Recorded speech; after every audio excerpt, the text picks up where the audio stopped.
Okay, we're live. Good evening. This is Deacon Joseph Swaden. This is Bishop Enoch. We are live.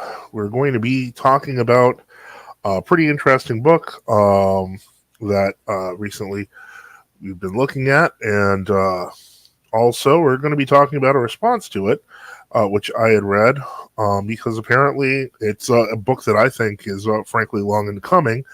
And apparently it's made a lot of people unhappy. Those are kind of my favorite types of books. Um, in any case, one moment, please.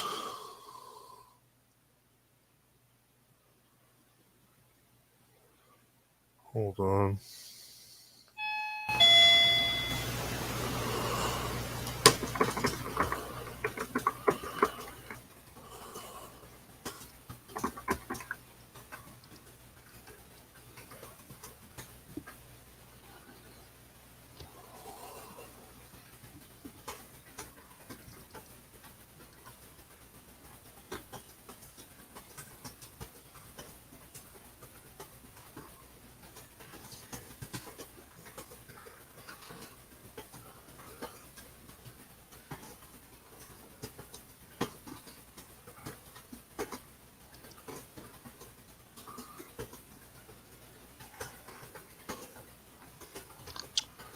Okay, one moment. I do apologize for the delay.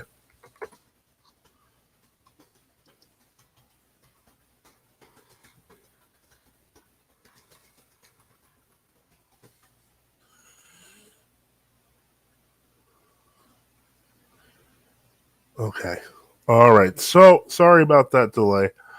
Um, trying to just get everything set up. I'm going to put the book up because I bought it in the Kindle format. I personally am more of a fan of that. Give me just a moment while I do that. Um, so many books can get increasingly expensive. This one was not only. I don't know. Did you get a copy of this, Bishop Enoch? No. Okay. It's basically the book is titled. Hold on, let me just get right back to it because that takes me. This will be a lot faster. The book is titled Christian Nationalism, a Biblical Guide for Taking Dominion and Discipling Nations. Now, the language of that obviously is pretty Protestant. We don't really talk about discipling nations, we talk about converting them. But, that's neither here nor there. But I was more interested in the content. It became kind of popular because of, I guess it was advertised on Gab. It jumped to the top of the Amazon book charts, which was really just to show them from what Andrew Torba, one of the authors, the main author, was explaining, kind of just to show off that, there are enough people interested in the subject that it could just shoot up like that. But the book itself is designed to be fairly easy to read. It's straightforward. I literally read through it in about an hour and a half. Well, maybe 2 hours. But the point is, am I sharing the screen here or no? Let me see here. I don't see anything. Okay, so I'm not correctly sharing it because I'm a moron. Give me just a moment, please. And so let me do that real quick, which will make it a lot easier for me. Okay, let's just put that up there. Okay, so now it's got a fairly straightforward, oh, wow. Okay, so fairly straightforward topics on this. It's what is a Christian? What is Christian nationalism? Now, these are very broad definitions in general. I believe both the authors are Protestants, and so their concepts of nationalism, while fundamentally good at their core, are sometimes a bit simplistic. They cover, for example, the different types of sects that colonized America, and they're kind of like, at times, they note their aversion to, say, Roman Catholicism, but the kind of the broad church thinking is very clearly there. And this is one thing I do want to kind of stress, because this is something that a lot of people have been kind of at odds with Torah before. And Lanika, before you converted to Orthodoxy, you were you involved with Protestants at all? Yes. Okay, so can you explain a little bit about, because I guess it's growing up as a Roman Catholic, etc. That I've always had this clear understanding of the church has boundaries, even though Rome doesn't believe that anymore. But the idea is that, and that's part and parcel of Orthodox thinking, is that there are boundaries to the church. This is not exactly as solidified in Protestantism, is it? Well, when you say Protestantism, it's God, just it's so broad. very generalistic and vague. Historically, if you go back to the Reformation, you had more or less two major streams of Protestantism, maybe three.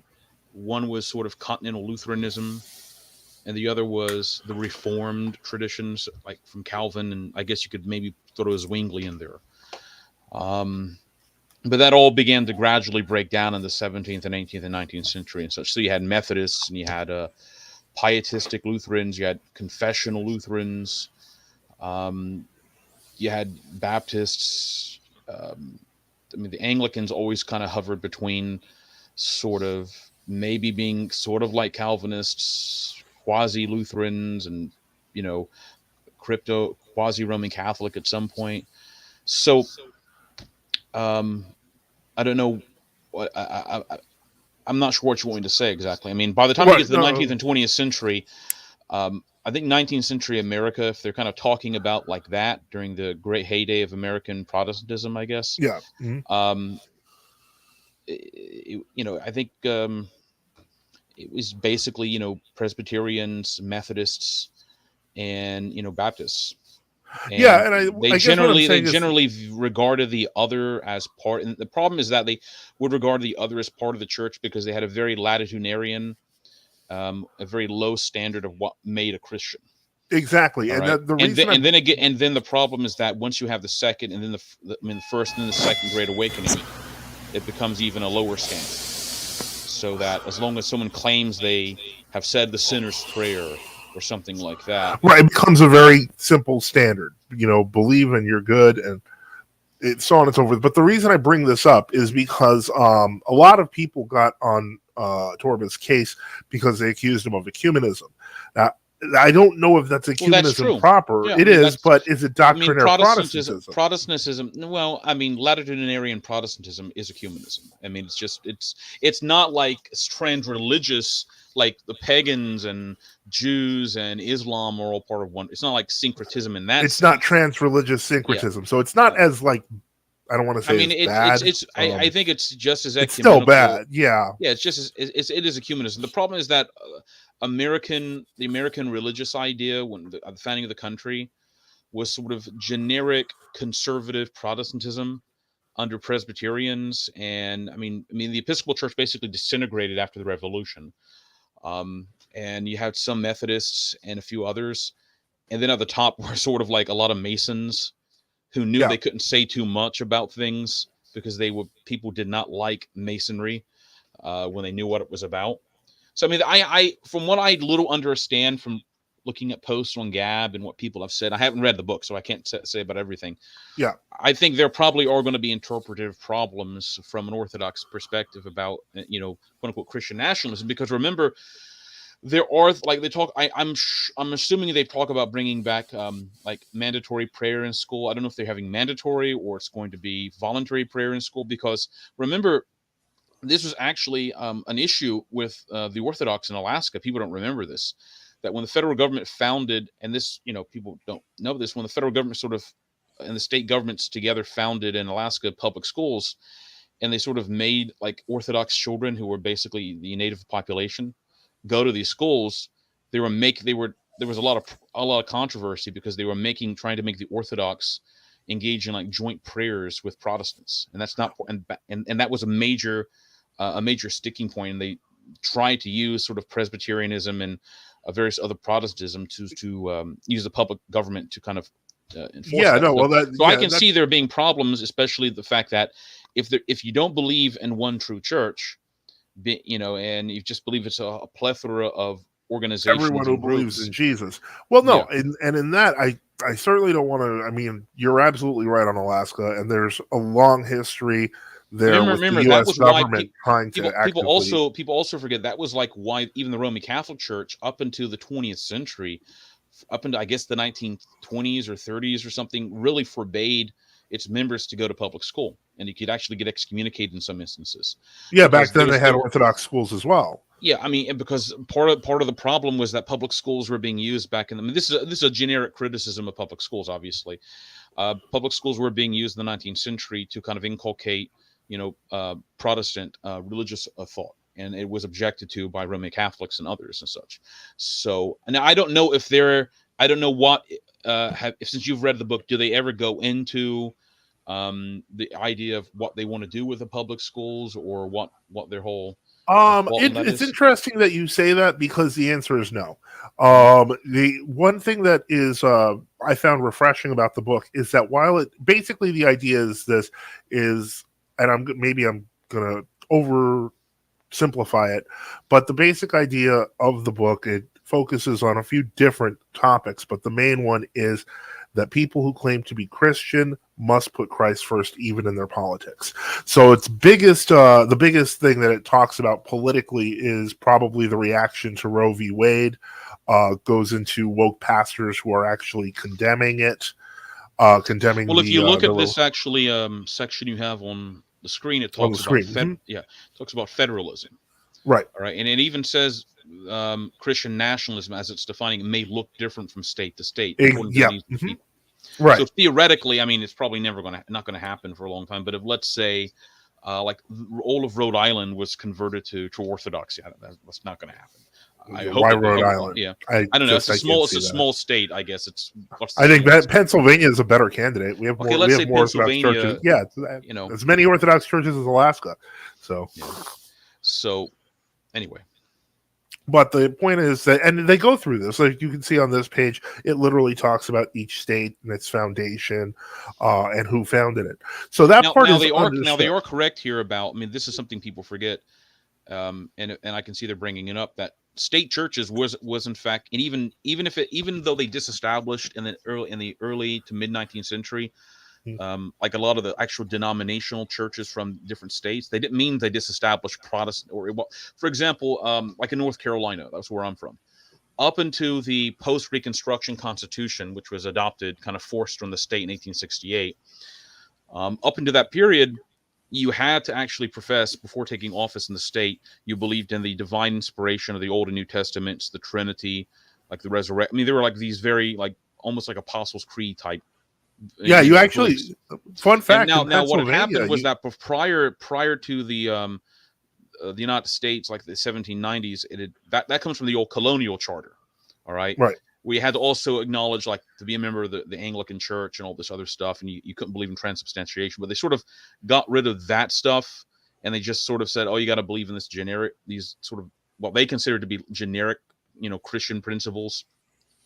But I think some of those actually may have been on the books, not endorsing a specific like Presbyterian church or whatever, but you had to believe in like the Trinity or something like that up until even the 20s and 30s in some of these areas. Like I know that in Massachusetts, there actually were cases.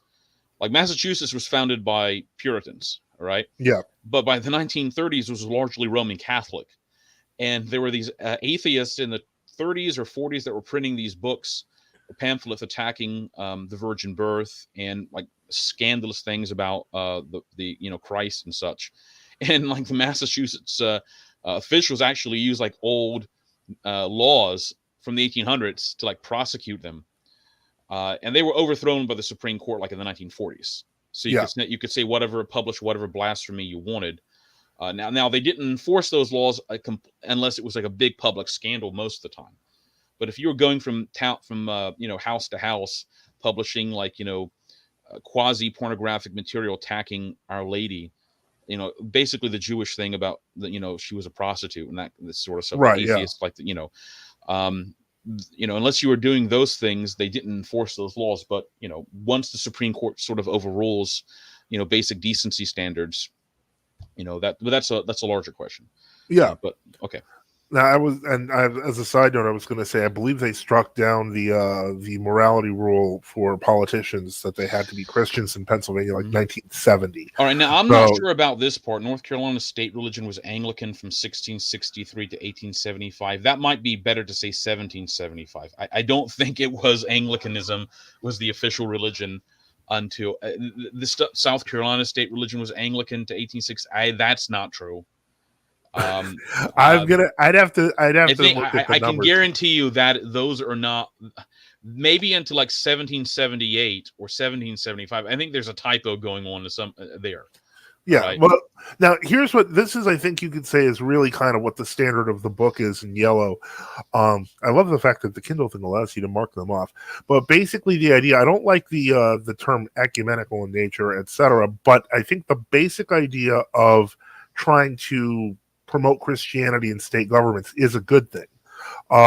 It's something that hasn't been done, and there's other positives, but of course you can probably imagine what sort of problems are going to come up and what the book can address. This is the problem. Let's say Pennsylvania wants to promote Christianity in the schools. Okay, let's say they actually want to do that. Okay. Well, I'm going to say, and this is this is a genuine concern because I'm Orthodox. Is, well, what kind of Christianity? We can't have joint prayers in school. We can't do that. Right. That's going to be because it's going to be problematic if they're going to say the teachers. Now, if they want to just say people can pray, that's fine. I think you can still do that in Pennsylvania. I don't think the teachers can stop you from like privately praying or what have you. Can they? I'm not sure. I haven't been in public school here. So this may be a problem with public schools to begin with. So. Yeah, well, and I personally think, I have a feeling both the authors are advocates for homeschooling, and I think a lot of other people are. The schools are barely mentioned in the book, only because of the fact that I think the intended readership has already seen what the public school system can do when it's weaponized, especially during this COVID period. But the point is that it does, it does cover that. It's basically, it seems to kind of take a very dominionist approach. Father Joseph? Joseph? I'll be right back, okay? Okay. So yeah, the book takes kind of a dominionist approach, which I actually find a little bit refreshing. It does bring up the end of the temple, and this is kind of important. And I think that one thing that's not totally covered as clearly as it can be, and that may just be because of the author's own predilections, but that basically Christianity was by its nature a Templar religion because Judaism was a Templar religion, and Rabbinicism, which would be the foundation of modern Judaism today, is in fact not the same thing. It's hoping for a temple that doesn't exist to them because the temple was destroyed in AD 70, and that's why we find in the Epistle of James where he says we have a temple of where they cannot eat. So the point is that this is, I think this is actually kind of a very good point because it leads into the deeper and more difficult question of the dispensationalist heresy and Protestantism that has taken over much of the evangelical movement. And so, yeah, it does cover a lot of basic ground on this. And so you can see that one thing it does focus on is the individual states and their individual charters. And this is important because I think that, as the country continues to, for lack of a better word, balkanize, we're going to kind of see what kind of society we're literally witnessing what the future of American society could become. Then most of this past that, as I said, is it's very straightforward. Chapter 4 is interesting because it's not a Judeo-Christian movement. And this is a very important thing because the authors do focus on this, that they want to make absolutely clear. And if anything, this is probably the most important part of the book, is that it is a clearly Protestant book that does deal with the dispensationalist heresy as a heresy. And it does deal with the Zionism as a heresy. Now, notice how it says Christianity and Judaism are totally distinct, incompatible, and irreconcilable religions. One religion believes Jesus Christ is the eternally begotten Son of God, the second person of the Trinity, the divine Logos made flesh, and currently reigns over the earth. I'd also say heaven and earth, at his Father's right hand. Well, that's general. That's true enough that I could say as Orthodox person that's accurate. All right. I'd also see I'd add consubstantial in there. Anyway. Yeah. The other beliefs, Judaism believes that Jesus is merely a human being who is dead and suffering for eternity in hell. In fact, that's a very important, brave statement, because a lot of Protestants don't even like to talk about that. That's actually Jewish, the general Talmudic belief. Right. What I was saying before you came in was that this might be the most important part of the book. That this is a high-profile Protestant book that is actually flatly condemning dispensationalism and Zionism as heresies. Now, remember, technically, what you can say is, if you had gone back to pre-Scofield times, all right, before the dispensationalism, the Scofield Study Bible sort of took over evangelical or fundamentalist, large portions of evangelical fundamentalist Protestant. This would have been normative. If you were going to, let's say, like an old school Presbyterian church or seminary, like in 1850 or something like that, they would have said this. This would have been. This would have been. In fact, it would have been uncontroversial going to a Presbyterian, an Episcopalian, an Orthodox priest, or Roman Catholic, and they would have said, "Yeah, we're not. This is what." We don't believe in Judeo this or have you. Yeah, and that's in fact, we would have said that Judaism is simply just the invention of the Pharisees and their successors.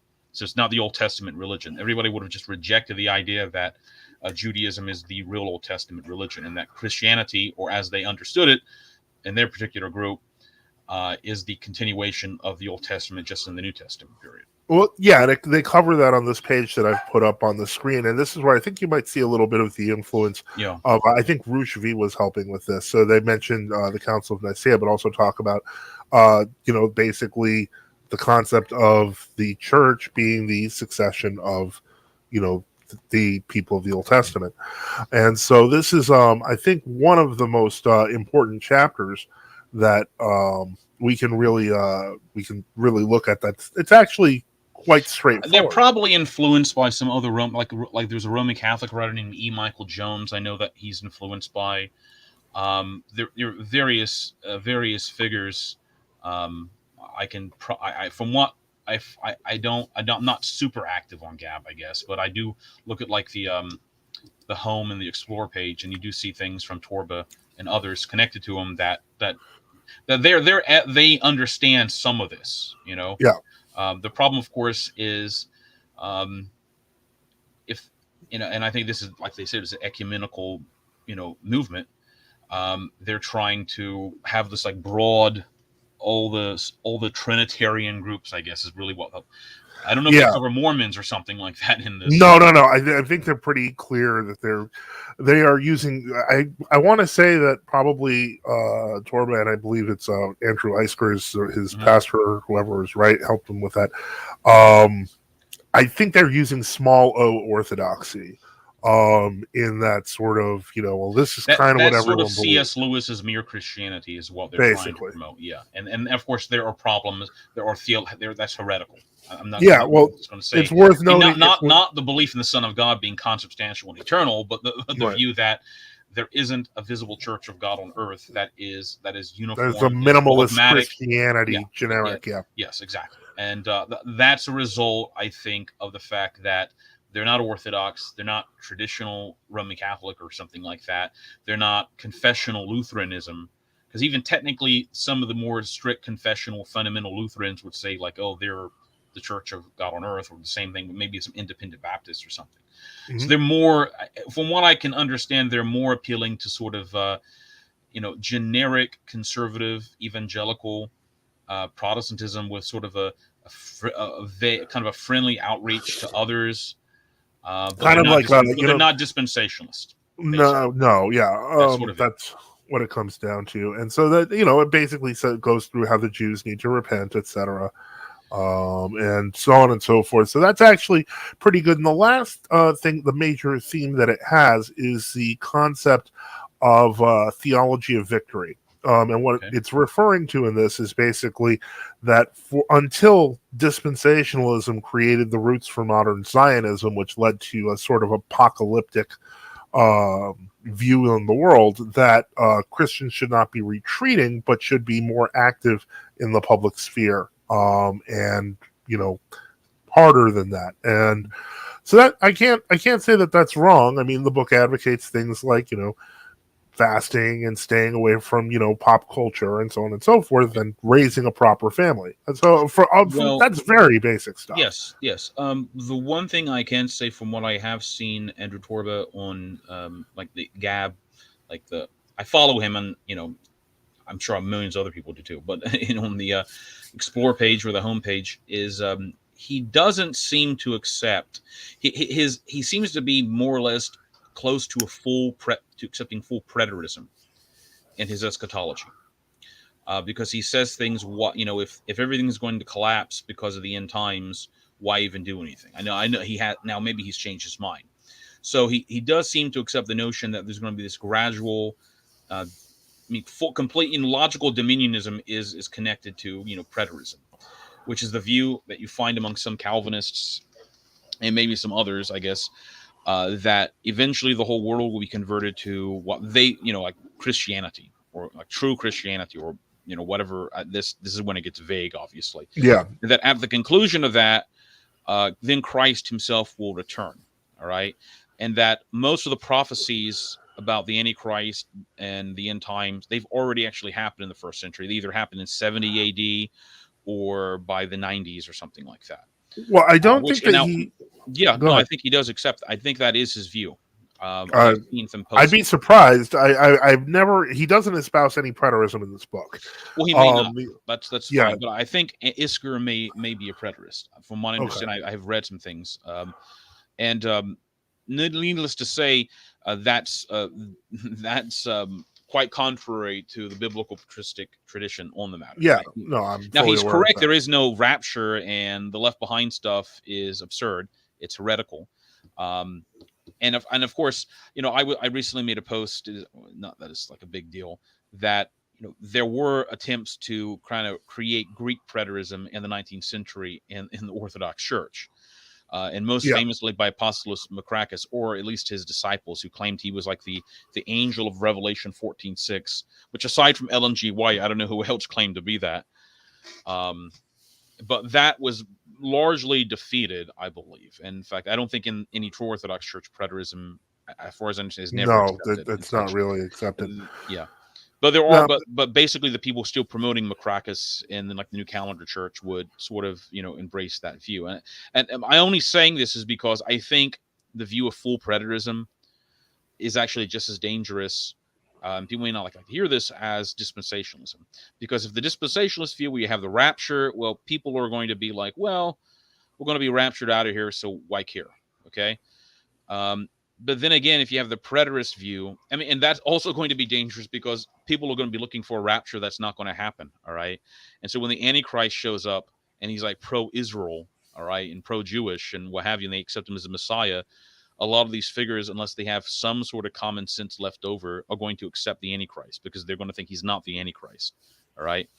My fear is that people who kind of preach full preterism are going to fall into a similar trap, where they're going to say, well, the Antichrist already was Nero. He already showed up. We're not going to worry about him. Yeah, I don't know about Isker, but I don't know that's Torba's view. It's certainly not this book. So I'm just saying those are issues I actually see that could happen. So, I hate that. I'm trying to be realistic and not too optimistic or too negative about. I haven't read the whole book about. I don't know what concrete policy proposals they're giving. That to be more what I'm interested in. Yeah, it doesn't really have concrete policy proposals so much as it's just basically taking your faith and trying to push forward. I mean, obviously, there's a chapter about abortion, and the use of the Psalms, as I noted there. But basically, it talks about lukewarm liberal Christianity and what a failure it is, and what they're pushing towards in the future. So I guess to that end, I see the book as a net positive. I do like the fact that the truth is, I don't know that, as I said, I don't know that either of the authors are preterists. If they are, that's bad, because they'll think that the Antichrist is already vanquished, and that's not true. But we do know that Christ wins at the end, whether with it, knowing that the Antichrist is coming, he still loses. So I'm not So I'm not actually that. I'm not as critical as perhaps I should be, but I'm realizing. I mean, at least for me, this was not written obviously to an Orthodox audience. Right. But it Well, was I'm giving, I'm not trying to sound proud or assuming too no. much authority, but I'm trying to give what I believe is the correct church interpretation of the doctrinal content of the book, from what I can look at it, from what Yeah, you've shown on the screen.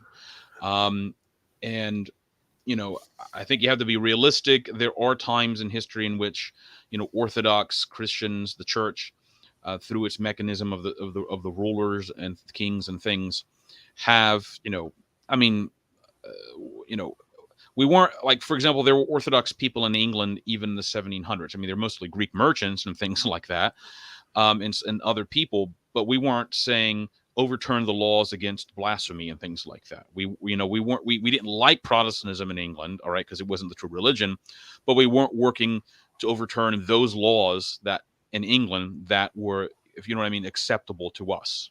All right. yeah, and And that's exactly the position that I take towards the book and the movement in general.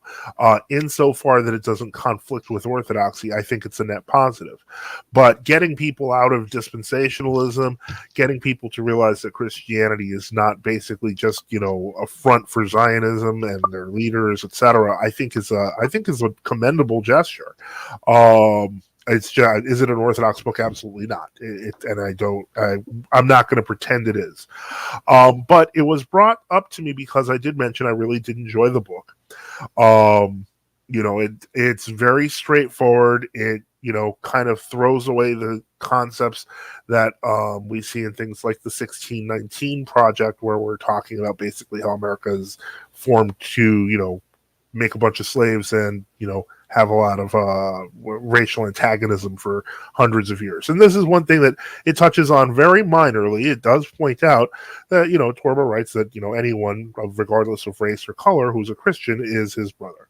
Obviously I would add they have to be an Orthodox Christian, but I can agree with the sentiment that one who properly believes in Jesus Christ is a Christian, and that is I think it's sufficient, besides the family itself, to rebuild society. well, notice there were For, a lot of people on Gab who were very upset about that part. yeah, that's what I was about to get Because to. remember, there's obviously many people whose views are that race is fundamentally like things like you do, how what they would see as a white culture or a black culture, or I mean, or a Latin culture or whatever. Those are fundamentally, in the views of many, an expression of biology. All right. So that's where the opposition would come from, that you don't really have a lot of free will, that you're sort of predetermined in your actions. All right. Which is I guess a reductionist or materialist position. All right. So they would, so when they attack sort of the Torah, I'm not endorsing everything in the Torah book, by the way, obviously, but how I see it is you have to distinguish between people who were attacking it for, let's say, like, I'm not attacking. I mean, I'm just saying there's false things in it I would attack. Those who would be opposed to it on the basis of, like, they're atheists. All right. In fact, that's what I noticed with a lot of like these some people who call themselves like neo pagans on Gab, Well, and I was you're actually really going dealing to with address. atheists. You're really dealing with people who are atheists. They're not really worshiping Jupiter or Zeus and doing animal sacrifice and believing he's like, maybe there are some people who do that, but I can tell you Well, most of them aren't doing those things. All well, right. this is what I wanted. That's actually why it was brought to me to talk about, because there is a lot of opposition to what Torba wrote and what was written in the book. Most notably, there was a guy who I guess he has a good number of followers. And he's in the title of this broadcast, but he wrote a Substack post basically going off on, and I would like to, I'm going to interrupt here myself and just say I would like to address one or two points in the comments, but I want to bring this up first because this is kind of what was brought to me and why it was asked, like, should we do a show on it? So this was the response from, give me a moment.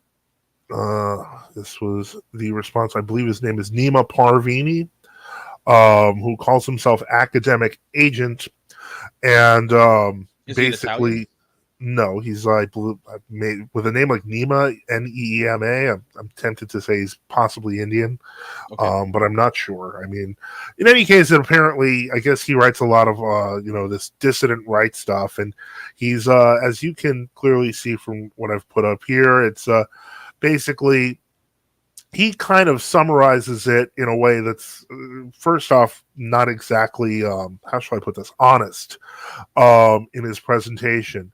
He kind of pits the Christians versus the pagans and tries to, even though he basically says that religion is irrelevant, he puts it in the framework of paganism. So for lack of a better terminology, effectively, he's arguing the neo-pagan response. Can I stop for a second?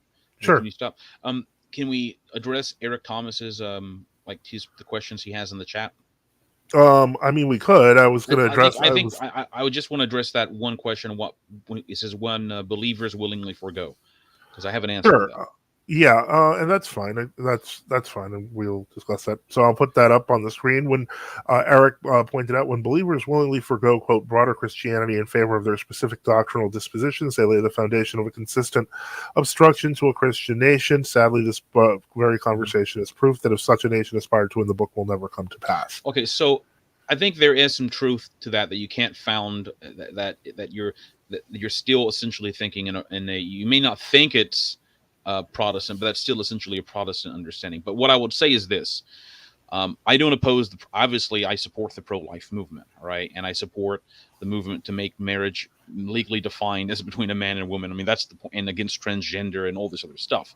That's why I say you need to have concrete policy. That's why my point about what are the concrete policy proposals.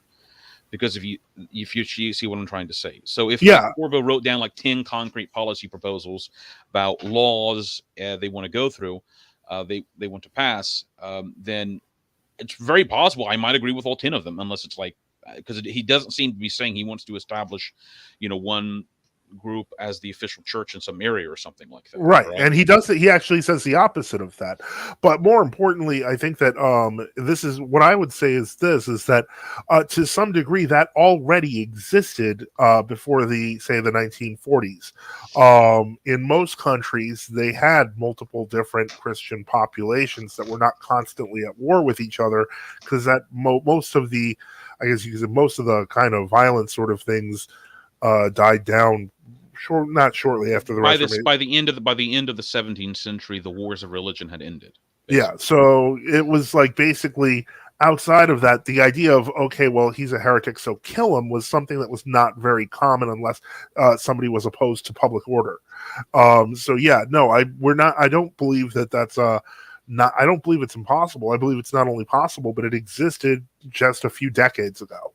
And you have to also remember that we're true Orthodox, so the amount of people who would take our position, a theological critique of the book, would probably be very small. And I'm not saying that to denigrate. It's the true position, but outside of true Orthodox and maybe some fighting from within, and maybe some traditionalist Roman Catholics, and maybe some Protestants, the vast majority of, I think this is what he's appealing to, the vast majority of evangelical Protestants who would just give up dispensationalism would probably find, this to be, what they would want to go for. I think that may be what he's actually going, he's appealing to. So. Well, I think that's exactly the point, that this, the movement as it is so relatively new that I don't think we've gotten to a point where people are talking policy proposals yet. And I think part of the reason why we don't talk about policy proposals is that we've gotten to a point in our society where we're literally trying to remove the genitals of children. At that point, it's no longer an issue of, should we have public schools? I mean, we're talking about like literally society being demolished before our eyes. Mm-hmm. And this is why, just to tie that right back into what this neo-pagan argument is, he basically tries to argue that basically, he says Christians are arguing that Christians are for the development of civilization. Pagans largely blame it for its decline. Well, for me, as soon as I read that, I was like, oh, okay, so he's putting this like a backdrop, like City of God, where basically the pagans were blaming the Christians for the fall of Rome, and St. Augustine definitely takes it apart and explains why the pagans were responsible for their own destruction. He does not go that route. He goes a particularly scurrilous route that I found to be really disingenuous. Basically, he argues that religion does not matter to the fate of civilizations. And of course, he's expecting shocked gasps and stuff. No, of course you're going to say that, because if you are defending paganism, your track record is terrible. If you're defending Islam, your track record is also terrible. The point is, if you're using that, then all you're saying basically is religion doesn't matter. What you really mean is Christianity doesn't matter, because you don't like hearing that your religion has been terrible at this, and Christianity has, to some degree, always gone for marginal improvement, and the church has always gone for improvement.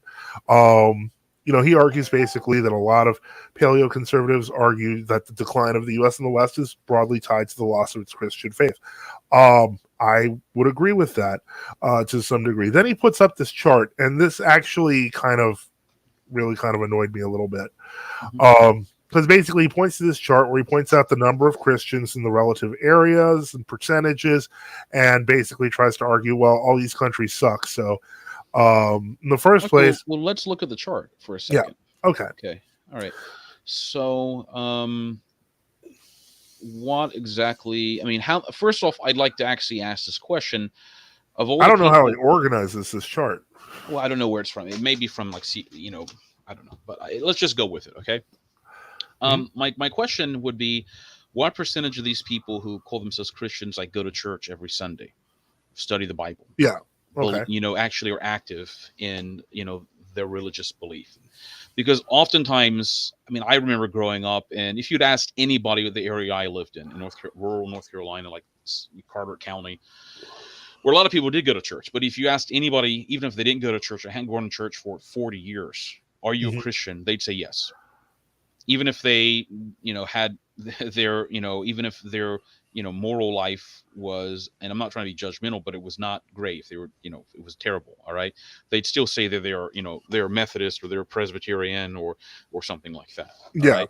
But you could always have people going to church that live double lives and everything. But my own experience from what I did see as a young person and then a teenager was people who did go to church like every Sunday, and then like on Wednesday night for Bible study and all this other, even if it was Protestant, all right, they tended, whether they were white or black, all right, I did see that they, were more sincere in their dealings. That was just maybe anecdotal, but I did notice that. All right. Yeah, the church-going people, the people who are not just simply nominal Christians, behave. So when they say Congo Democratic Republic, 95.7%. This is something I've seen on Gap. Oh, well, Congo has I guess a lot of violence, there's a lot of problems, crime, and things. Congo also has a lot of unchurched people, and they have a lot of pagan beliefs. Well, it says 95.7% Christian. Well, that I'm assuming that probably what the major religion in Congo is Roman Catholicism and Anglicanism or something like that. Right. So they can say this is the amount of people that are baptized as infants. All right. In the Roman Catholic Church or something. And therefore that translates into all these people go to mass every Sunday. And they are studying some basic catechism, and they're doing all their rosary, and they're doing good works. I mean, I don't think that in fact is probably happening. I'm not trying to be judgment. I don't know what exactly is going on, but I have a vague view that it's probably not happening in the Congo. The other problem in the Congo is there's massive ethnic and race. Even like a lot of groups in the Congo don't consider themselves the same ethnic group or race. Even I mean, this is right. Not to get too much involved in that, but we oftentimes look at sub-Saharan Africa and think, oh, it's just black people. But it's like that. That's not how they. It's like saying a Korean is the same as a Vietnamese person. All right.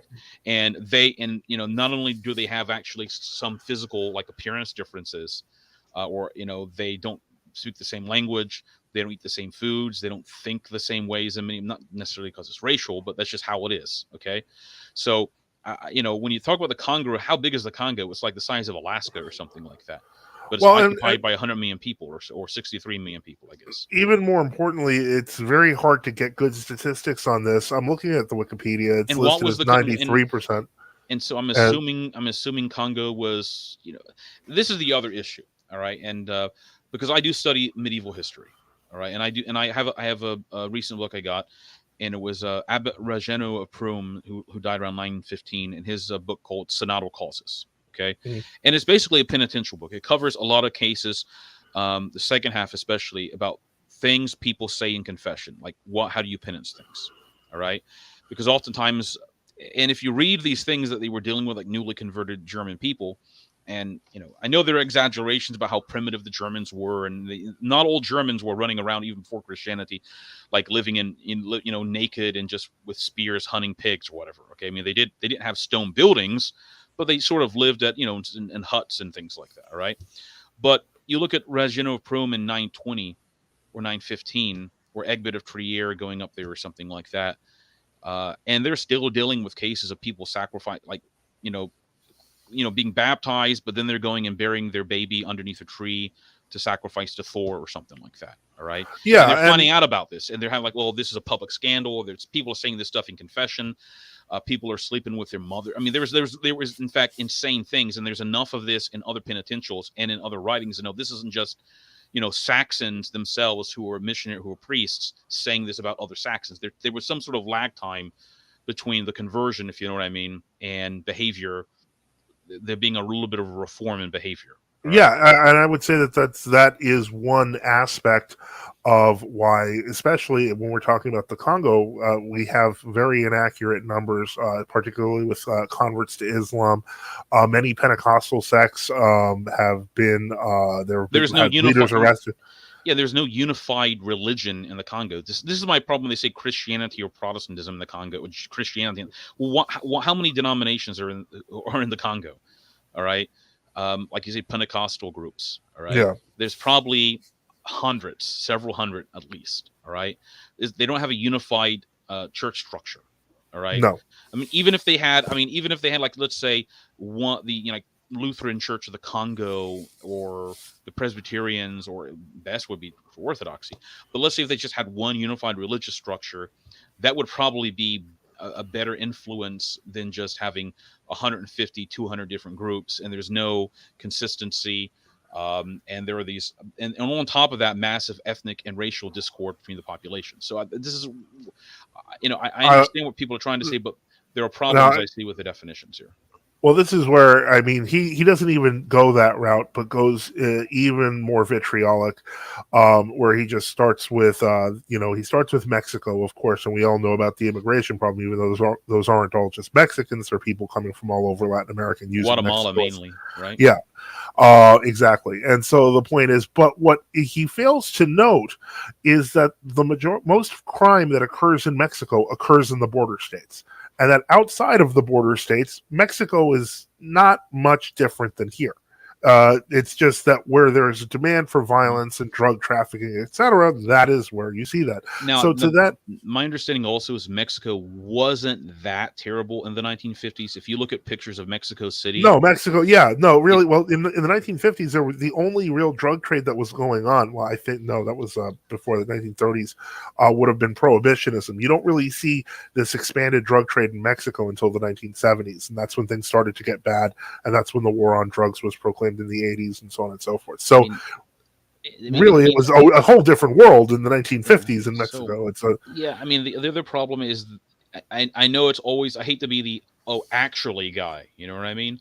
mhm. But there are extenuating circumstances in many of these cases that it's difficult to make a judgment just based upon, Mexicans just can't, just they're bad or something like Well, that. but this is exactly what he's going to try to argue, as you'll see shortly. And then, of course, immediately he goes from the statistical to, of course, he goes to basically Spengler and Julius Evola and Rene Okay, no, Guénon. like he says, what has Christianity done? If you go back up a little bit, he Yeah. says, what has Christianity done to tame? Well, I mean, it's been there in some vague, multiple different forms for 100. When you're talking about quote unquote Christianity in the Congo, you're not talking about one unified monolithic church structure going in there, having like a king, and he's like, everybody's gonna be unified and speak this. I mean, there were various. I mean, there was a lot of violence in 9th and 10th century Germany. Just people like pretend it didn't exist.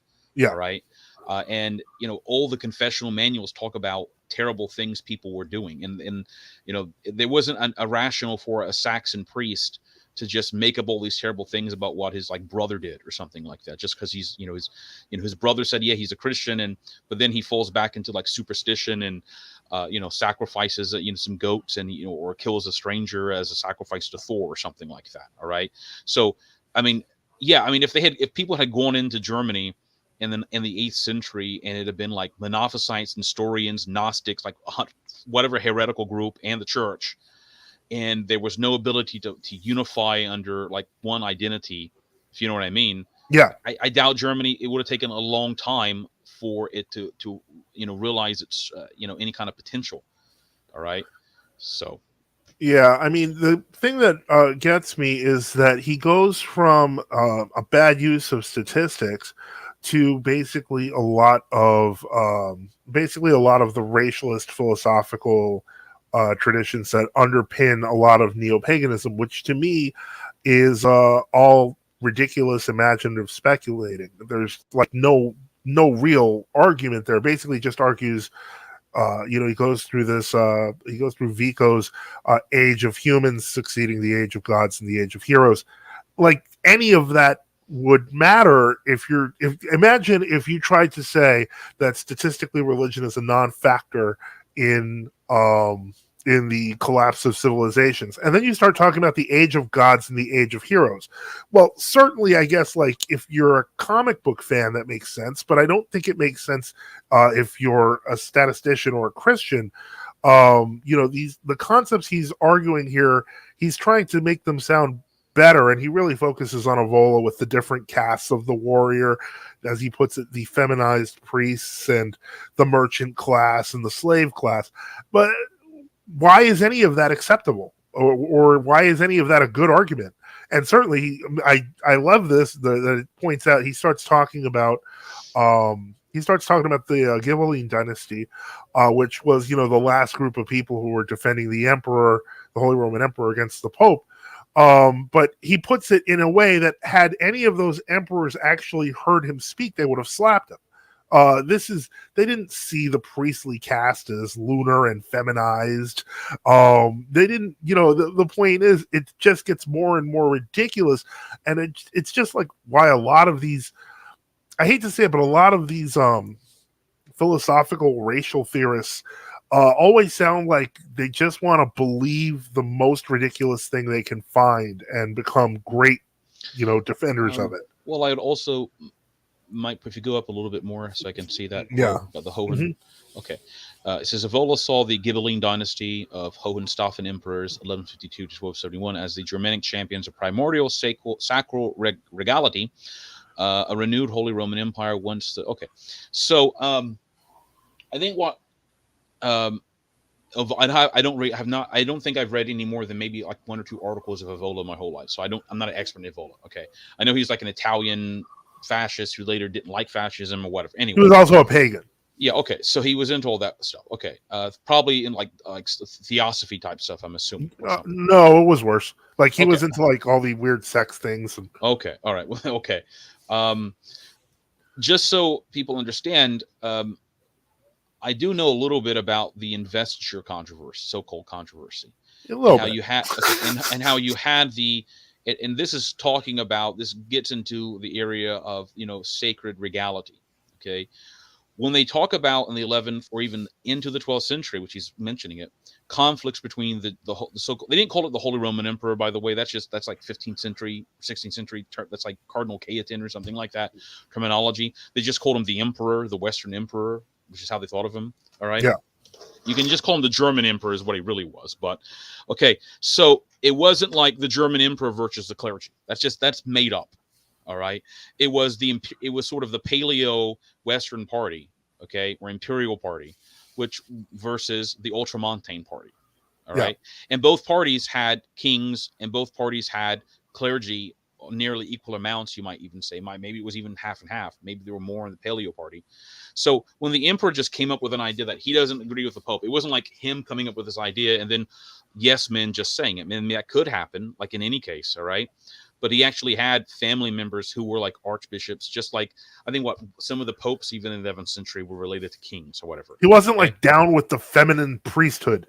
No, well, what he might be true is what is true is that the kind of anti-Hildebrandian bishops did say, this is the Hildebrand's mandatory clerical celibacy would feminize the clerical order. All But right. they'd be right. Yeah, they were right. They said this is a problem. We don't want this to happen. All right. So, I mean, sacred regality is, in fact, the sacred nature of the king or the emperor is, I would believe, is a fundamental biblical doctrine. Yes. And it's not. I mean, there are books like Empty Bottles. We do need to clarify, though, how he means it is not how we mean it. Okay, so how I mean it is in the ancient Davidic and patristic sense, that the emperor is sort of the physical vice regent of God in the civil affairs on earth. Okay, Yeah. that he's not given divine adoration like God, obviously. All right, but you honor the emperor because he is sort of an icon of in a creative sense, or obviously, of God's rule on earth. Right. And now it's important and this is something that the author clarifies further, and we need to point this out. He does not see the sacred regality in the sense that we see it as the divine order of kings in the church. What he's talking about is, as I mentioned, Evola divides things into 4 different castes: the warrior, the priest caste, the merchant caste, and the slave caste. And basically, so he sees, when he says sacred regality in this sense, he's talking about the emperor representing the warrior caste versus the pope representing the priestly caste. Okay, so in my understanding, so it's alien to anything you're thinking. So like, for example, when the Anglo-Saxon king in the 10th century was crowned, he was really when he was consecrated with holy chrism. Okay, and he was and the bishops laid hands on him and read prayers over him. All right, they called him, in fact, like he was considered like head. They even used the term, he was like head of all the Christians, and even defender, instructor, and ruler of the churches. All right, not in the sense like he could replace the Metropolitan of Canterbury or something like that, but that if all the kingdom is Christian, okay, it's one church, then there is no there's no concept of separation of church and state. It's a meaningless concept if everybody's baptized in the kingdom. All right. Right. So you're dealing with maybe, I don't know, maybe again, I can see terms in which I could use terminology that might sound similar. Like you do have the clerical order, you have the order of the nobles, you have the order of the king, but the king, in fact, is considered head of everything. All right. Yeah. Within the kingdom. All right. So, right now, he basically how is I arguing, would explain it, I guess. Yeah, well, the point is, Christians would argue that the kingdom is ordered by God, whereas this author and the author he's quoting would argue that the king is king by order of being king. In other words, effectively, that it's the strongest hand wins, and ultimately that's what kind of colors their racialist views, etc. And he goes into Arthur de Gobineau. But again, Gobineau. He talks about Gobineau. Oh yeah. Oh, okay. He quotes him very favorably. Okay, now Gobineau was not a committed Christian. That he gave up Christianity like 15. As far as I know, I could be mistaken, but as far as I understand with Gobineau, he ended up rejecting he was like ostensibly Roman Catholic, but like the last 10 years of his life or something like that, he rejected like the divine, like Roman Catholicism, but he maintained it in an outward form. That's my understanding what actually happened. So he stopped believing in. Yeah. So as I understand, Gobineau said he would not publicly renounce Roman Catholicism because he was so committed to reactionary politics in France, like monarchical politics.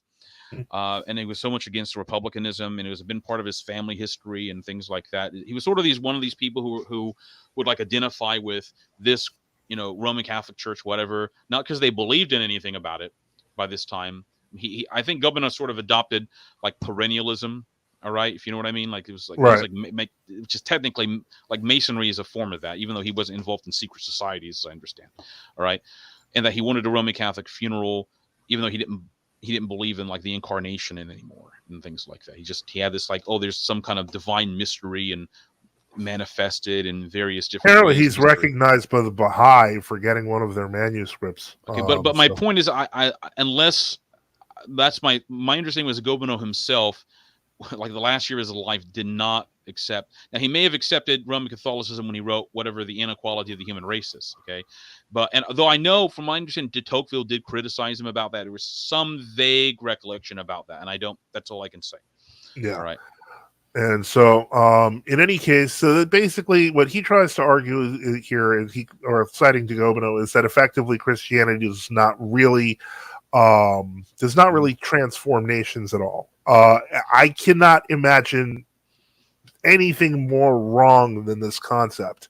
Well, look at let's a prominent example. When the conquistadors took over Mexico, did human sacrifice stop or not? I All would right, say it did. Yeah. it stopped.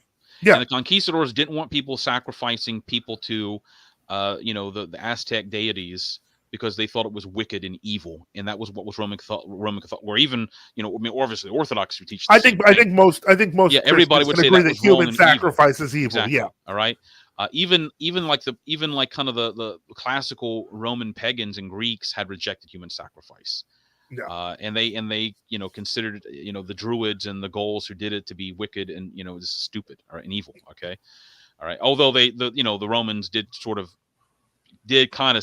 quasi practice human sacrifice. There was a whole debate about whether the gladiatorial games were a covered form of it, but they had to at least cover. They're not going to say this is human sacrifice or whatever to please Mars, or something. So I mean, there are, I think, concrete examples that like the church comes into an area and it's like no human sacrifice anymore, no infanticide anymore, no abortion. We're not going to have these things happen anymore. All right, and those are pretty like you can kind of at least publicly stop those things, even if people are going to be practicing them in some like weird like grove in the middle of like Germany or whatever. You know what I mean? And it just takes time to kind of exterminate that. The thing that blows my mind about de Gobineau's argument is how many of the things he's writing here that are materially false. We're talking about it's like almost every paragraph is wrong. I mean, this one was wrong just in terms of the nature of change that's been caused to diet because of fasting. No, well, I mean, he is correct that an Eskimo doesn't become an Irishman when he accepts baptism. I mean, obviously, no, he doesn't. That's true, and the problem is that the church would say what is contradictory in your society to Christian morality has to end. All right, and now here he says most of the where there's even just so much. He basically says that there's no alteration among converted peoples. Now, granted, he uses the Jesuit attitude towards Chinese ceremonies, but he basically tries to argue that Christianity is not a civilizing power. He brings up South America. He says most of the tribes of South America were received centuries ago into the bosom of the church, but they have always remained savages with no understanding of the European civilization unfolding itself before their eyes. I wonder if he'd ever been to South America. Now, have you ever been to South America? Yes, I have. I've been to. Do you happen to have any connection to South America in any way? Yeah, my mother's from Peru. My dad was from Argentina. Okay, so you've been there. So what is your now? Are there native Peruvians not like? Well, there are Peruvians there. Yeah, there are in the mountains. They're not. I'm not. I don't think I'm closely related to them. Maybe like 3 or 4 generations out. But the point is, what is their religious? I'm just wondering. Are they still sort of like a nativistic pagans? No, Roman not Catholic, really. A lot of the stuff that you see that looks pagan is ceremonial, and it's like just part of the culture. But no, it's a Roman Catholic country. Okay. Peru and Argentina is more like a European country in that it's post-Christian as opposed to Christian. But it's definitely not like ancient paganism running around and people, sacrificing cows and each other, and it's just that's not real. So my point is that whatever else you want to think about de Gobineau, this is when I was reading through this, the last line blows my mind because he says, "I'm not surprised that the Cherokees of North America have been largely converted by Methodist missionaries, but it would greatly astonish me if this tribe, while it remained pure in blood, ever managed to form one of the states of the American Union." Well, no, but that's because most of the Native Americans, outside of the ones in these I don't know if there are even how many pure Native Americans or like pure there are even left, but the point is the majority of Native Americans, the study that this author cites, I went to it and it noted that 66% of Native Americans consider themselves Christian. So the fact that they've assimilated, except for the ones on the reservations, I think is ridiculous. But he really wants to, really make the argument for race being the determinant in factors, and that religion is irrelevant. So this is the problem I have, among other things. Okay, so I mean, there's like, every now and again you hear people like on Gab or some other place will quote Lee Kuan Yew. I don't know if you know who Lee Kuan Yew was, right? He was the guy who founded like Singapore, all right? He kind of made it successful, okay? Okay. He was and it was like authoritarian, kind of an authoritarian state. It was kind of had a market, but the state was involved in it anyway. Whatever, okay. And Lee Kuan Yew, said something like that of, your characteristics are like 80% genetic, like intelligence or whatever, 80% genetic and 20% environmental, okay? Which I don't know if that's true. I don't know if it's actually not 50-50 or it's 70-30 or I think whatever. I personally think it's closer to 70-30, but anyway. Okay, all right. So my point is that, 30%, I mean, so that can do a lot, all right? I mean, most of us, when we're growing up, if we're not parented by our father correctly, in some by our mother, we're going to turn out to be like selfish, terrible. I mean, I'm not trying to be, lifting ourselves up or anything. We're going to behave badly, all right? Yeah, but that's still environmental. Yeah, well, that's my point, all right? So, you can have a massive impact environmentally on somebody, all right? Yeah. So even if let's say, like, I don't know what else to say other than I think I still think people are underestimating the amount that environment and policy can affect, and how much culture. I mean, I'm not saying there aren't like genetic things and whatever. I'm not denying that. Obviously, some people, like I have relatives who, or I have 2 or 3 relatives who, are like certifiable geniuses.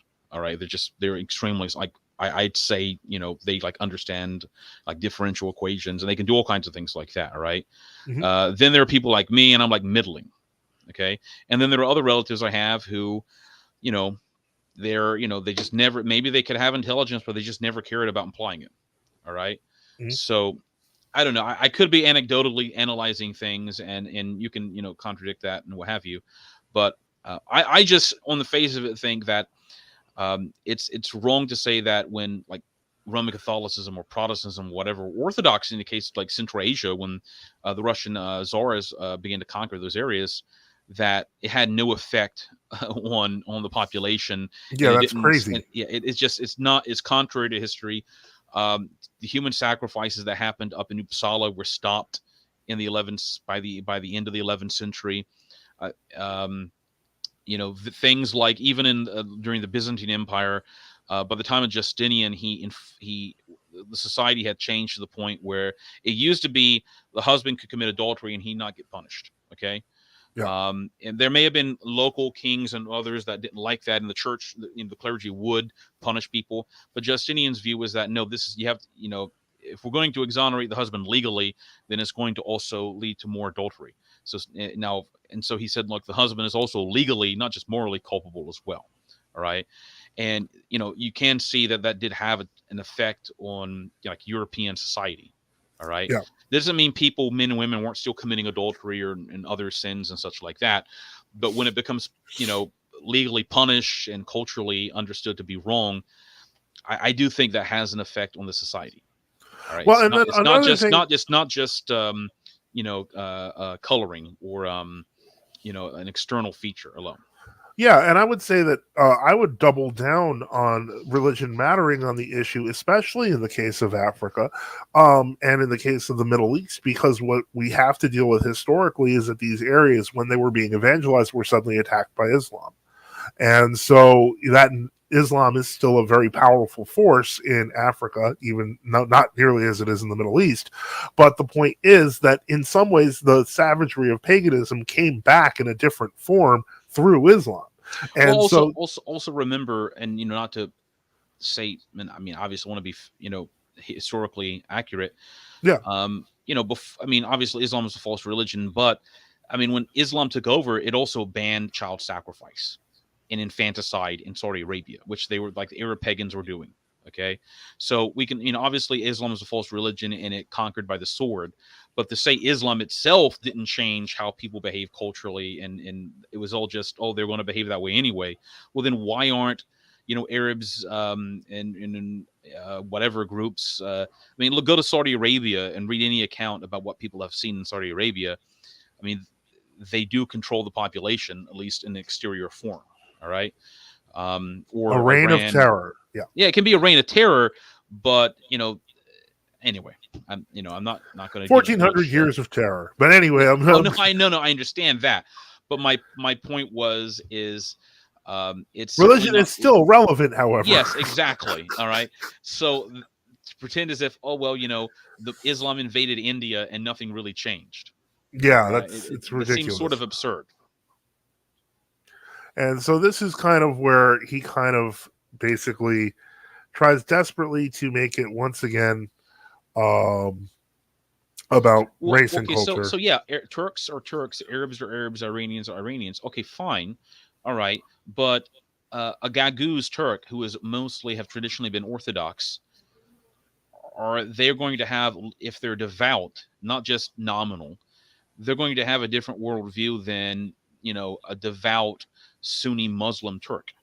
All Right. right, they both speak Turkish. They may both probably eat similar foods. They may have similar, like if they're rural people, martial traditions and things like that. All right, but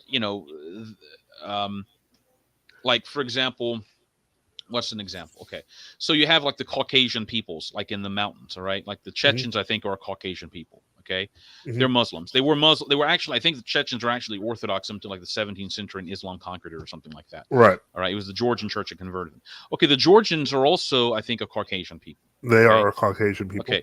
So are there no differences between how Chechens and Chechnya and Georgia behave? There's a massive difference. And Okay, you so can tell. Chechnya, you can have 2 or 3 wives. Okay, in Georgia, you can't have. That's a simple thing. You can't have 2 or 3 wives. You're not allowed to, at least. Okay? Yeah.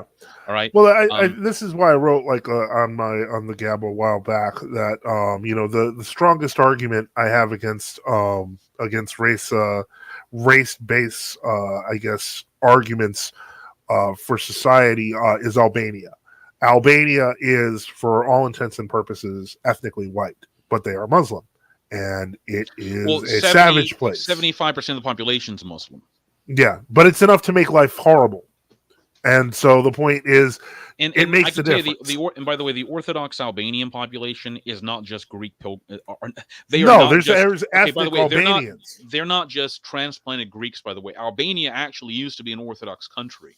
Yeah, Used to be. And what happened is, well, what happened to all the Orthodox Albanians? Well, a lot of them fled to Italy. They became the Abresci in the 17th century, and they were eventually forced into the Unia by the 19th century.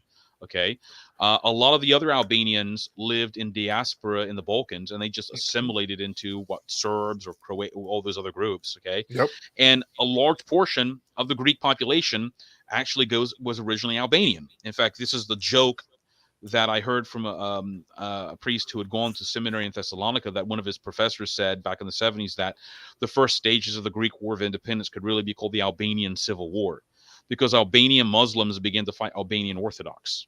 Yeah. All right. So, and then what eventually happened, because the Greek state wanted to unify, it more or less forcibly assimilated the extremely large Slavic and Albanian population, and they Hellenized them completely. So if you were to actually probably count up the amount of Albanians in the world, and the Albanian populations in Italy, people who were like very, very pure, or mostly Albanians, you might have a majority of Albanians actually being either Orthodox or Roman Catholic or something like that. All right, but not in Albania. All right, because Albania was sort of in a created state, by the way, as the Ottoman Empire broke up. The Muslim landlords sort of took over the country. All right, anyway. Yeah, so basically then this guy tries to kind of synthesize all these terrible arguments into his own. And of course, there's more, dishonesty. The conversion of the Roman emperor to Christianity was not achieved by a political struggle, but rather through birth rates and other purely evolutionary means, as well as a litany of errors on the part of the Roman elites. Okay, so St. Constantine was basically an accident. He had nothing to do with it. All right, the conversation. He means conversion. He it's means just an error. Okay, all right, no problem. The Roman emperor's Christianity was achieved by political struggle, not achieved by political struggle, but rather through birth rates. Well, okay, let's say that was achieved. Let's say Orthodox in the 2nd and 3rd century had 7 or 8 children, and because they were a cohesive community, the children tended to survive because people were helping each other with food and all this other stuff. Okay, well, I mean, I isn't that still a successful way for orthodoxy to one expand? could one could make that argument, but I still feel like not addressing. I mean, you have to address the dishonesty in the argument because that's not what happened. Okay. Well, Um, okay. All right. Fine. But the reason that I'm bringing this up is it says when Caesar became a German warlord, Christians became warlike and somehow found justification for murderous conquest. I don't know is how what. that true? I don't know what murderous unless he's talking about Charlemagne having the bloody court of the blood court of Verdun in 770 or something. But that's that. Many people have addressed that to pretend as if suddenly Charlemagne, due to pure vengeance and some crazed preacher, telling him to behead 3 or 5,000 Saxon leaders, when they ignore the fact that the Franks had been at war with the Saxons for hundreds of years, and that the Saxons had at one point invaded Christian parts of Saxony and killed all the clergy, killed the monks, sacrificed people, and this had happened like 3 times before. So that when Charlemagne it finally got to the point where Charlemagne's where we cannot tolerate the Saxons continuously attacking us and then killing our missionaries and invade. And so, if anything, he should have. You could probably argue he was too merciful. He should have put an end to the Saxon leaders back in the original rebellion decades earlier. All right. Yeah, But that wasn't murderous. That wasn't murderous rage. I mean, it'd be like saying imagine if imagine if since 1980 there's been 5 different ISIS revolts in West Virginia, in like Virginia or New York State, and then the federal government comes in there for the 3rd time and is like, well, we're just going to let all the ISIS leaders go because they promised not to do it again. All right. I mean, we would every one of us would find that absurd. We'd say, no, these people have to be put to death. Yeah, and because they've done these terrible things. Look at the war in Ukraine right now. I mean, that has a precedent going back 8 years, and eventually Russia got tired of seeing its people get killed, and they decided, okay, we're going to take that place back. He says Christians became warlike. Well, did Christians become warlike? Okay. First off, what does St. Athanasius say? That the St. Athanasius addresses this issue in his epistle Amun. Okay. Where he says that the fathers now remember St. Athanasius is writing the 340s or something like that. Yeah, right? It's the 4th century. So he says the fathers, all right, which implies this isn't just something he started or his teacher taught him. Okay, did not account killings in war on account of justice or piety to be murder. All right, so. That implies at least back into the 3rd century. And if you look in some of the 2nd century apologists who were writing to the Roman emperors, there was one, either St. Justin Martyr or Aristides, that said that the Roman emperors were negligent because they weren't putting to death pedophiles. Yeah. And they were allowing this. And so, on the one hand, the church was this massively pacifist, ideologically pacifist organization. On the other hand, it's super warlike, and he's attributing this to purely, I guess, Machiavellian or cynical. Well, no, it's cynical. If you look at the next sentence, it's extremely cynical. Basically, what he's saying is Christianity becomes whatever the leader wants it to be. Okay, well, that I don't see that as true. No, because remember, why would the Orthodox bishops and saints in the 2nd and 3rd century be praying for the emperor, being very devout to the emperor? We don't want to worship him as a deity because we're not going to offer incense to a statue as long as he claims a demon lives in the statue. All right, which is the real problem. All right, most of the objections to lighting candles or offering incense before the portrait of the emperor simply ended when the emperor renounced that he had some sort of divine status. Okay. Well, I want you to finish this paragraph because just a few sentences later you can see what his real argument is. Okay, where does it start? I can't see. Well, when Caesar became a German warlord, so when Caesar became a German warlord, Christians became warlike and somehow found justification for murderous conquest. I mean, that's murderous. Huh? Mm-hmm. When Caesar became a conniving merchant, Christians found arguments to justify commerce. And when Caesar became an equality, diversity, and inclusion officer, the church dutifully flew the rainbow flag. But first off, when they say the church, what does he mean? Yeah, he's being generic, but more importantly, he's writing this in response to a book that is clearly condemning these behaviors. And so he basically, the next line, when the new based order comes, so too will the church become based as it was under Mussolini or Franco. Translation, when Christians act boldly, it must be because there's some bold leader who doesn't really care behind them. And it's my understanding is the Roman Catholic Church basically supported Franco from the beginning. Yeah, and right? I'm not denying that. So it wasn't like they became. First off, it wasn't like even the Roman Catholics in Spain. It wasn't like they suddenly, after Franco took power after 3 years of civil war, they're like, oh, we will support Franco. They actually supported him because the Republicans were murdering priests and clergy and burning people alive and just mass killings. Yeah, And so this is, I think it's a dishonest argument. Basically, what he's trying to say is that Christians have no moral principles ultimately, and they'll follow whatever moral principles are behind the government, and that's not true. And we know that's not true historically from the very beginning. And you can go through every century of the church to disprove that. Remember, if that was the case, then we would have simply offered incense to the divus of the emperor back in the 2nd century, and there would have been no problems. Exactly. In fact, it got to the point that in the 2nd and 3rd century, Roman magistrates simply said, just burn the incense. We don't care what you believe. Just even pay somebody to even just sign your name and say you did it. You don't have to do it. Okay. Yeah, and that's an issue that in the time of St. Cyprian of Carthage, there were some Christians who thought, well, we'll just say we did it and the magistrates let them go, because a lot of these magistrates did not want to kill people. All right. They actually, a lot of the persecution was enforced by combination of, kind of the inertia of the pagan state, you might say. And there were Jews involved in it too, and others and things.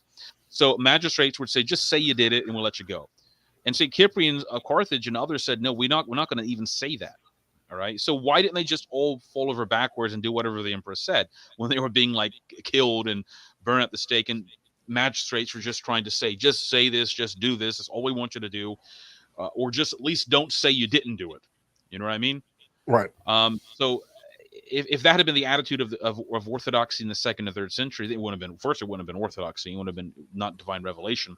Secondly, the church never would have. You wouldn't have had a St. Constantine eventually. All right.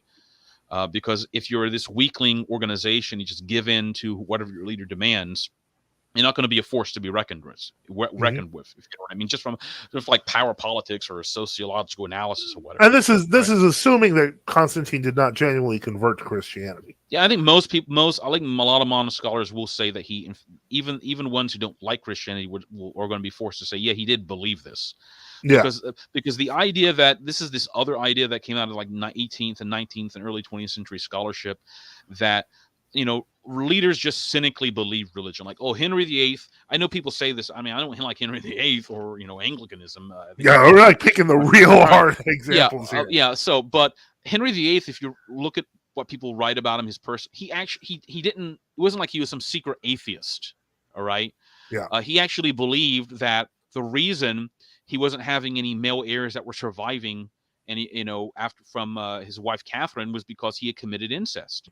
They're like, whoa, what do they mean? Well, what they mean is that Catherine had been married to Arthur, his brother, first, which means that even canonically at the time, by the Roman Catholic standards, that was his sister-in-law, which means the Pope had to grant some sort of justification, exemption for him to even marry Catherine. All right. And under Orthodoxy, it would have been totally prohibited. And any time an emperor tried to do something even remotely like that, it always resulted in some 50-year schism, or something like that. And that had to be resolved. And even if the emperor just went ahead and did it, the church just made a rule against it. And then the empress tended not to violate it, or they get excommunicated.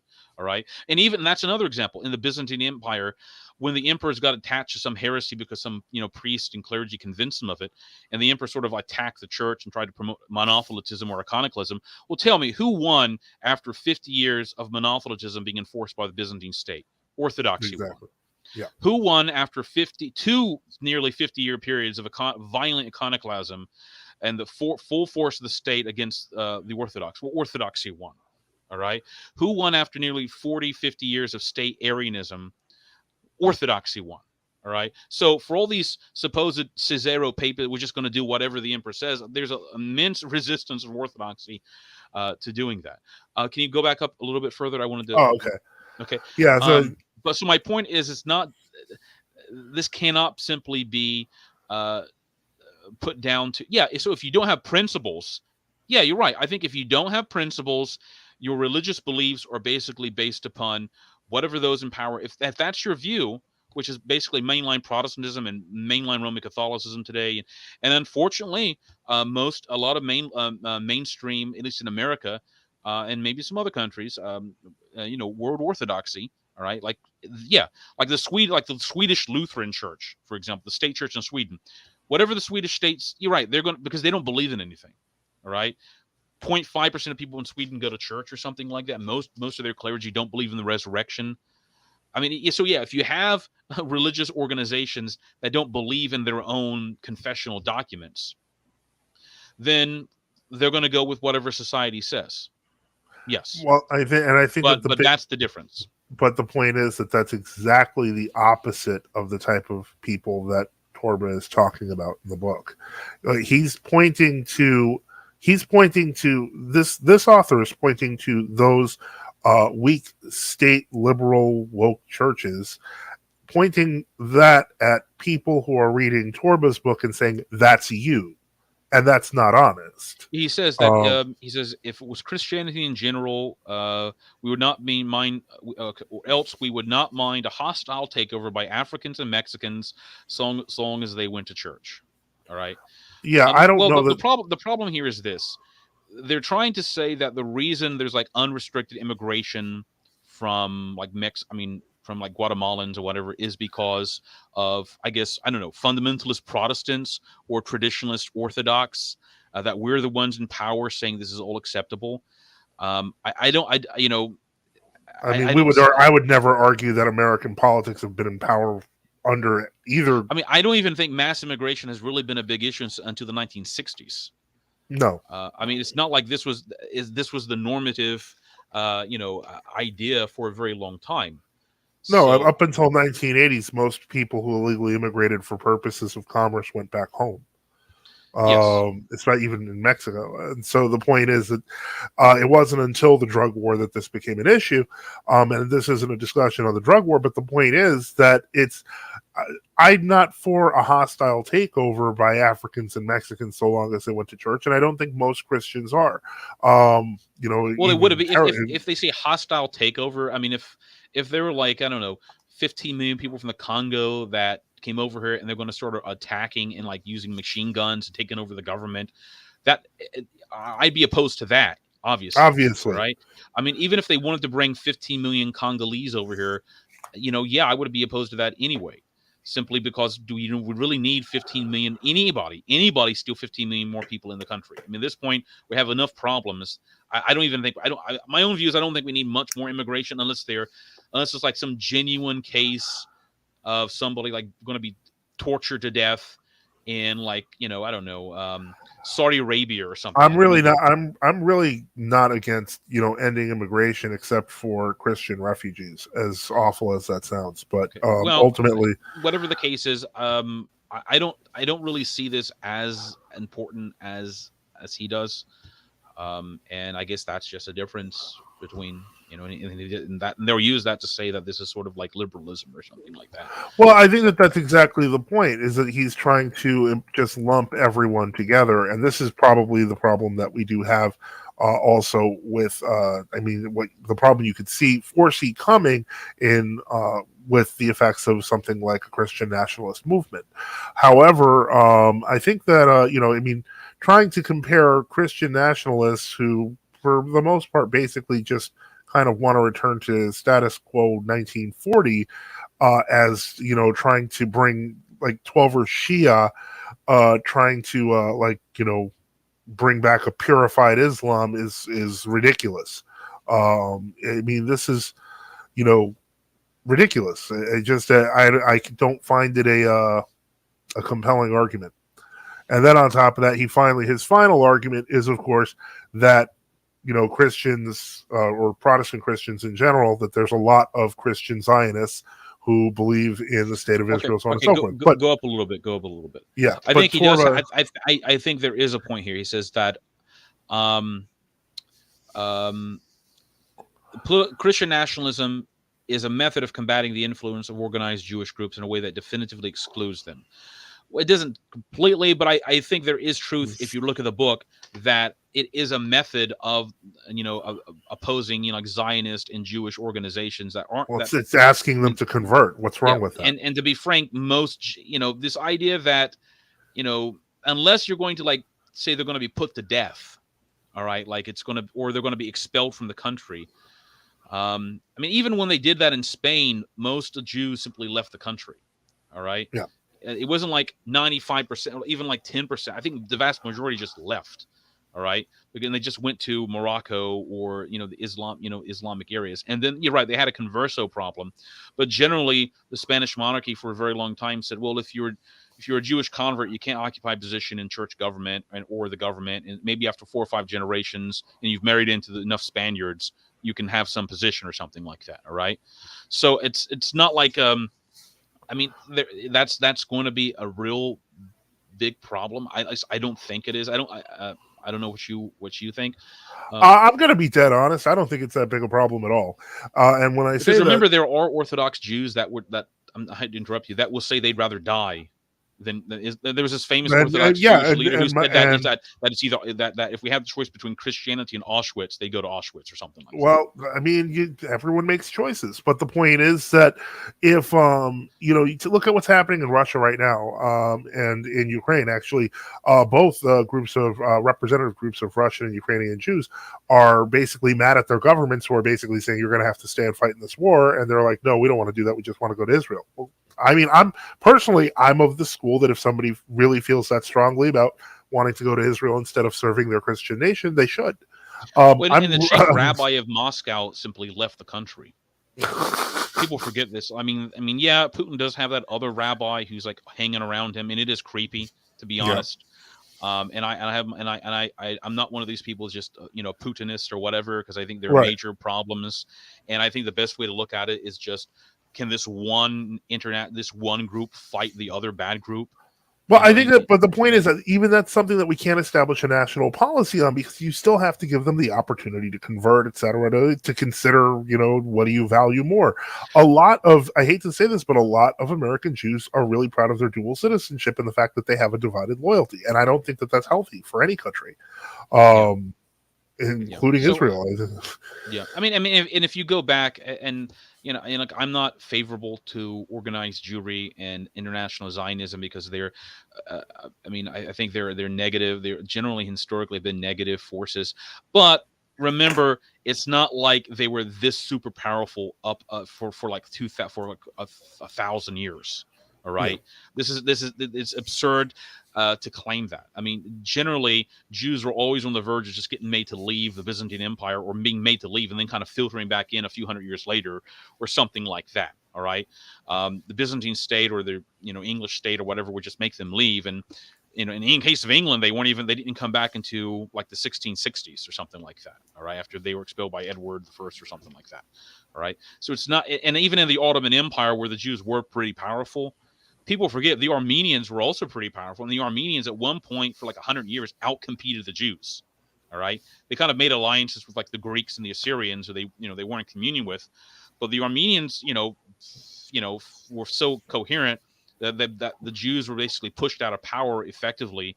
And at one point in the 1800s, and the Sephardic Jews had to appeal to like France, to their allies in France and Germany or other European countries, to put pressure on the Ottomans. All right, and which is, I think, is also sort of a backdrop to the Armenian genocide. By the way, it was a combination of Islam and other stuff. But if this is the historical issue I see, where they're acting as if Jews are this super powerful force that just nothing can stop, that nothing can oppose Zionism, and the only solution is this sort of like this dialectical struggle between two material races or something like that, and it can only resolve itself through race extermination.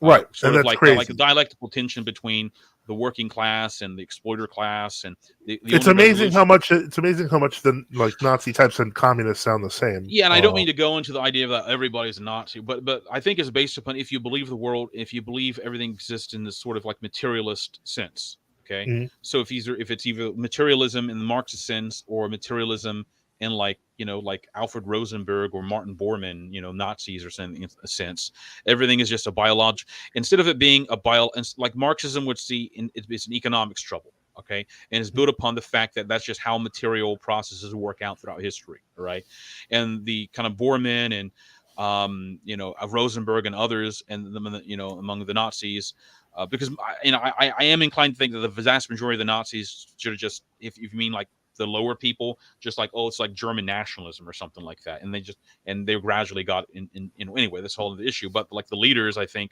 thought of it as like, well, this is like a biological struggle, and is built upon material processes. All right.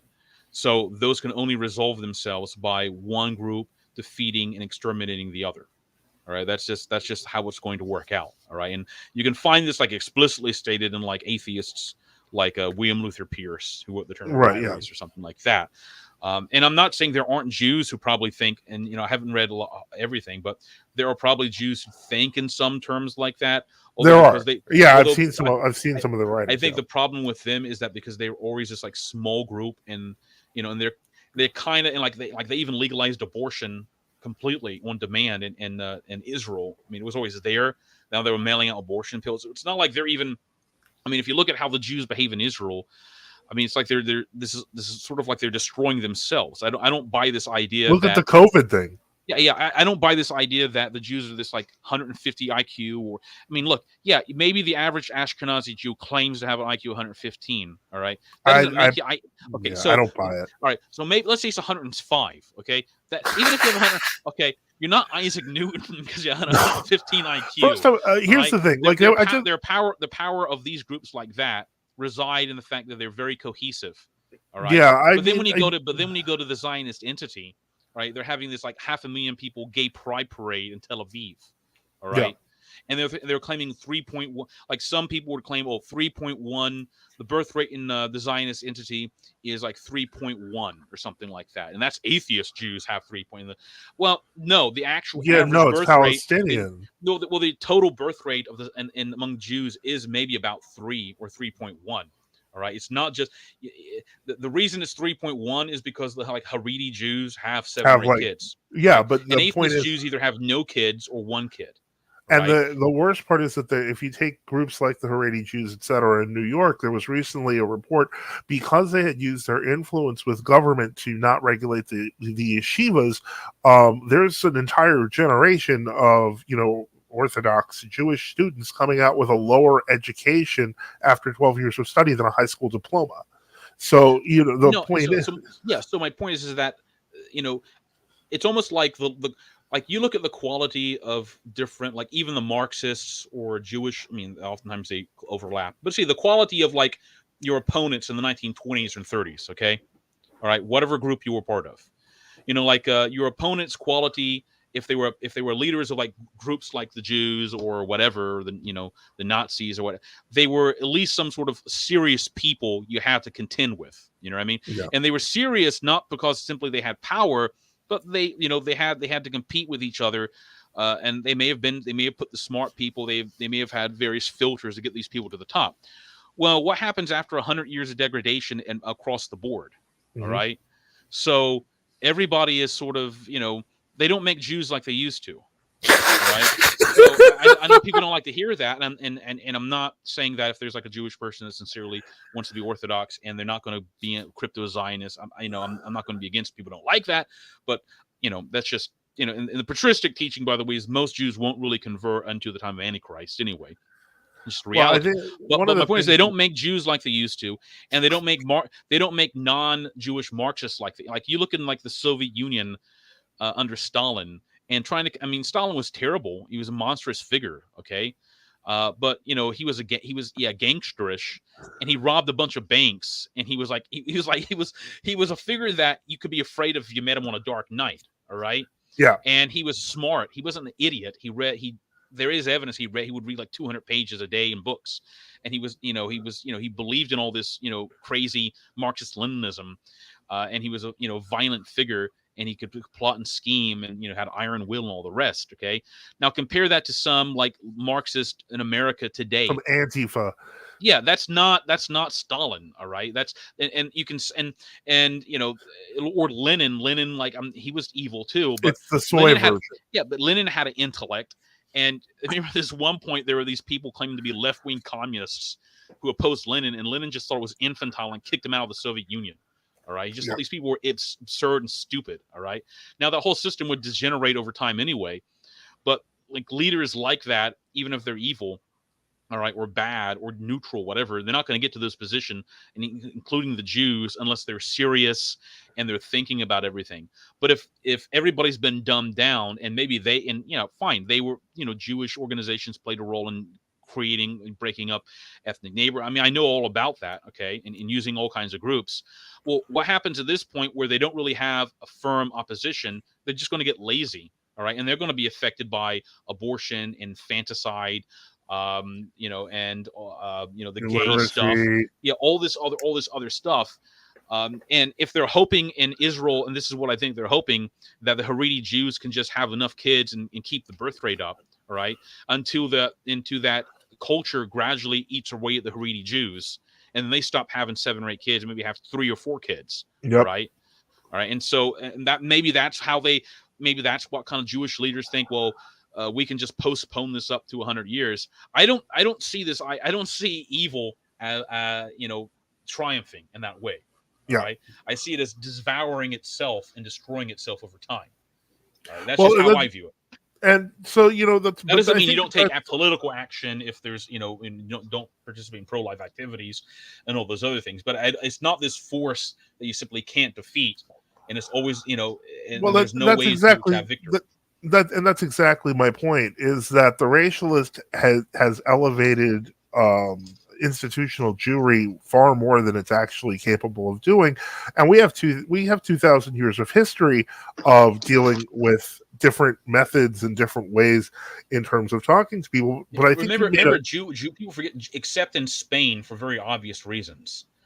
By the early and mid-medieval period, Jewry in other Western Europe had just disintegrated. It fell apart completely. Yeah. Okay. Because first off, even though we had Talmudism forming, most Jews, even synagogues, didn't have like 50 volumes of the Mishnah and Gemara. All right. Yeah. They were surrounded by Orthodox clergy and people who could make coherent intellectual arguments, who had this whole system against them. And what happens is the whole system completely disintegrated. All right. Talmudism hadn't formed properly to cohere Judaism or the Jewish population. Right. And the only reason I think it survived in Spain was that the Visigothic Arians who hated Orthodoxy kept the Jews along, even though they didn't like the Jews. All right. Because they thought they could use them for, oppressing the Roman population. Well, then King Recared accepts Reformation. Right. All right, and at that point, the Visigoths, who didn't like these, the Arians, the former Arians who didn't like the Jews but used them, like, well, we don't, no, you can't be here if you're not going to be Orthodox. And first off, they made like King Recared and then his successors. Right. Well, the first canon they did was they banned the Jews from owning slaves because all their slaves were Christians. Exactly. Yeah, and Jews never, and they just simply started leaving. All right. Right, and that was the Spain was sort of their last holdout, and then of course Islam comes in, and they kind of take the Jews actually the ones that stayed actually helped the Islamic conquerors. Yes. So my point is that if you look in, like, let's say the Eastern Empire, all right, at the time the Roman Empire is continuing in the East, all right, where there was that was always where most of the Jewish population was, and if you look in like a historical studies, they will say that even by the time of the late pagan period of the empire, so like 300 AD. Maybe as much as 10% of the population was Jewish. All right. Now that seems odd because if there's 60 million people in the Roman Empire, how is it Jews, got to be so big? Well, believe it or not, like they converted people. People actually were dissatisfied with paganism. All right. And, especially like some of these Platonic philosophers didn't like the gross superstition. All right. Of paganism. And like there was Aquila, who was this famous like Platonic like Latin scholar who converted to like rabbinic Judaism and became one of like the biggest authorities and like founders of Talmudism. All right, like that's also there was a secret or this like Jewish saying that used, I don't know how. I want to answer this because I don't know how long the person is going to stay, but he said, "What do both of you think are the most essential books every true Orthodox Christian should own?" Well, obviously, aside from the scriptures and the church fathers, I mean, do they mean like a specific book? I think rare book. Okay. Well, let me hear what you have to say, Father, and I'll give my Well, reaction I to mean, that as well. obviously, you should have a copy of the scriptures that you use and you read. The better the translation, the better. Mhm. It should have all the books. I would say a prayer book, of course, is indispensable. These sound like basic things, but you'd be surprised at how often they're forgotten. Book of I the would say Hours. yeah, exactly, Book of the Hours. Liturgical books.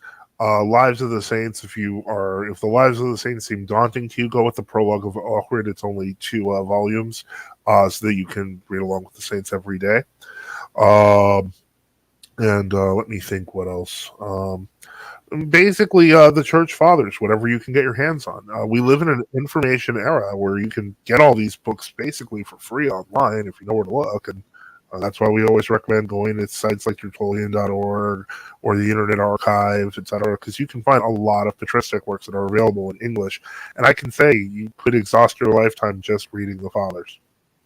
I would also say Saint John Damascene's his Fount of All Knowledge, which contains Yeah, the three main like the philosophical chapters the exact against exposition. heresy and the exact exposition. They're three fundamental works that were meant to be read together, although we only read exact exposition nowadays. I'd also say I don't agree with everything or all emphasis in it, but I think Father Seraphim Rose is a modern writer who was just one great.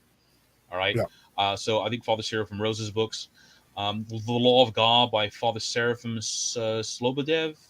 Do you remember that book, Father? Yeah, I owned it for a long time.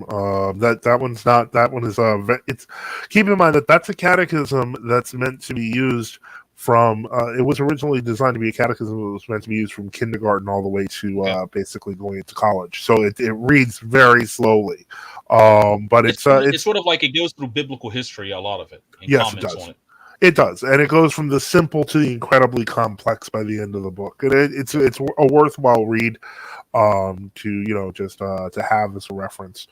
Those are the ones. Yeah, I think that's a pretty good set there, and I that's a think they good want start. they maybe people want us to say a specific book by a anti-ecumenical author or something like that. But I mean, there are so many of those. I mean, I could say Alexander Calamiris is Against False Union, and it's all right. I think it's an all right book.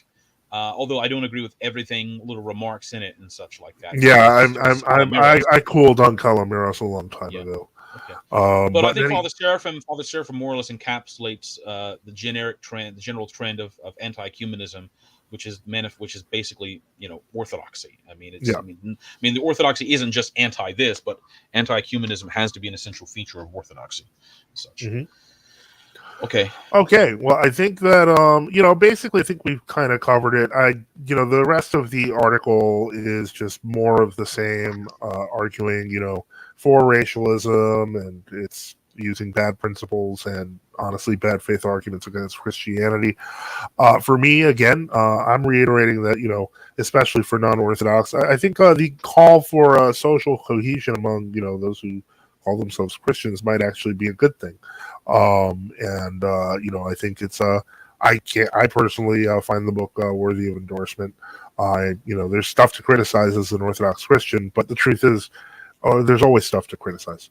And so, Well, I mean, as long as I'd say is there is a certain trend among some Orthodox who would oppose any kind of cooperation with non-Orthodox on principle yeah. for any issues.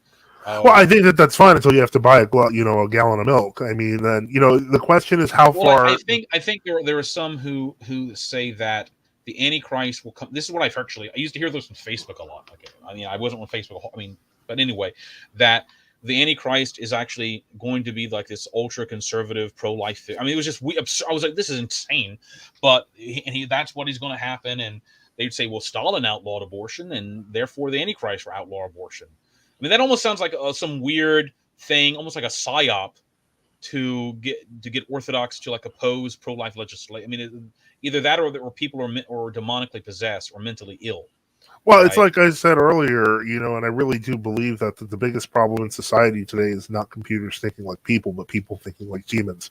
I think that, what's happened is we've bought into so much stuff that frankly is not verifiably true in terms of how the future will go, that we don't realize just how deep the manipulations go on the parts of elites that are trying to subvert the truth. and they're doing it for their own purposes. I think many of them firmly believe things that they're going to live forever in the digital future, when what's really going to happen is a computer program is going to sound like you and you'll be dead. The point is that it's like all these people who claim that they have their head, they were decapitated and their heads frozen in liquid nitrogen. Good luck with that. And and like, oh, they're going to be brought back to life. No, you got a decapitated head frozen in liquid nitrogen. That's what you have. The soul has already left. Now, I know there are cases in which somebody like falls into a frozen lake and they're underwater for an hour and they revive them, but they never really died. It's just the cold didn't quite create complete frostbite and destroy everything, and the process of their death, the actual process before they died, was slowed down. All right, it's not. I mean, but the problems they always have with that is if you keep a body in those conditions, even a living body, too long, the body you just die. All right. Mm-hmm. All right. So I mean, I don't know. Maybe there are. I don't think any. I don't believe that any of that's. It's not. It's unless they come up with more advanced technology to like just slow down your like a metabolism by 1,000-fold or something, but they're not anywhere near close to that. Well, I think that they really want to believe that they are. They don't want to die because they don't believe there's anything after death, or maybe they're subconsciously afraid of hell. Then that's ultimately what is motivating all of these people who are trying to push for what they claim will be the digital future. Technology is not in and of itself evil, and then there's other things that I could say on that. One of the things that people talk about when they talk about like malevolent AI, will it destroy us?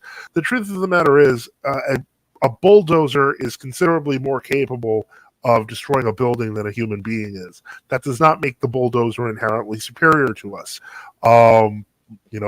Larger animals can easily kill us, but that does not make them inherently superior to us. And this is, I think, the problem with the strength through the intelligence arguments, is that they deny what effectively makes us human, which is our soul. And until people get back to realizing that, we're going to come up with even more stupidity by the day. And that's why it's an argument between whether a lot of this what we've gone through is an argument between materialism or anti-materialism. I mean, if you believe that this physical reality is all there is, all that matters, materialism and spiritualism. Yeah, well, spiritualism there's a bad definition. True spiritualism. Yeah, and it goes beyond more than just simply believing in the world is more than materialistic reduction. But I want to finish my point. My point was that even when you had like this large Jewish population in like the Eastern Roman Empire, even before it converted to Orthodoxy, all right, they, and St. John Chrysostom talks about Antioch preaching sermons. The sermons he preached were called against the Jews. People forget they were preached against the Jews, but there weren't that many Jews in the congregation listening to him. He was preaching against people who were thinking about converting to Judaism. All right, they were going to synagogue services and then going to church services. And Saint Chrysostom's like, this is evil, and he said it's worse to go to a synagogue than to go to a whorehouse, all right, or a theater, because there's immorality going in those places, but there's evil doctrine that can forever irreparably damage your soul with perpetually, and the other places. The other point was, the Jews were powerful in these areas, but their power consisted in trying to sort of like bribe some relative of the emperor. But who were the ones that always, like St. Simeon the Stylite?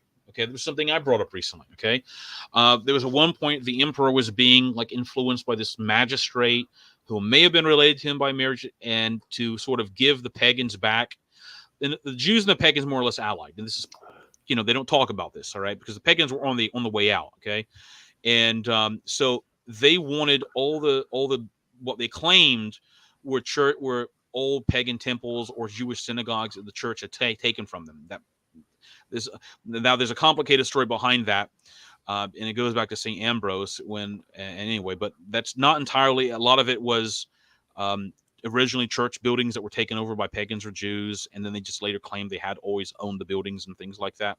Right. So the emperor issued this edict that didn't even sort of mention something like that, like, it's returning property to previously dispossessed people. So vague, all right?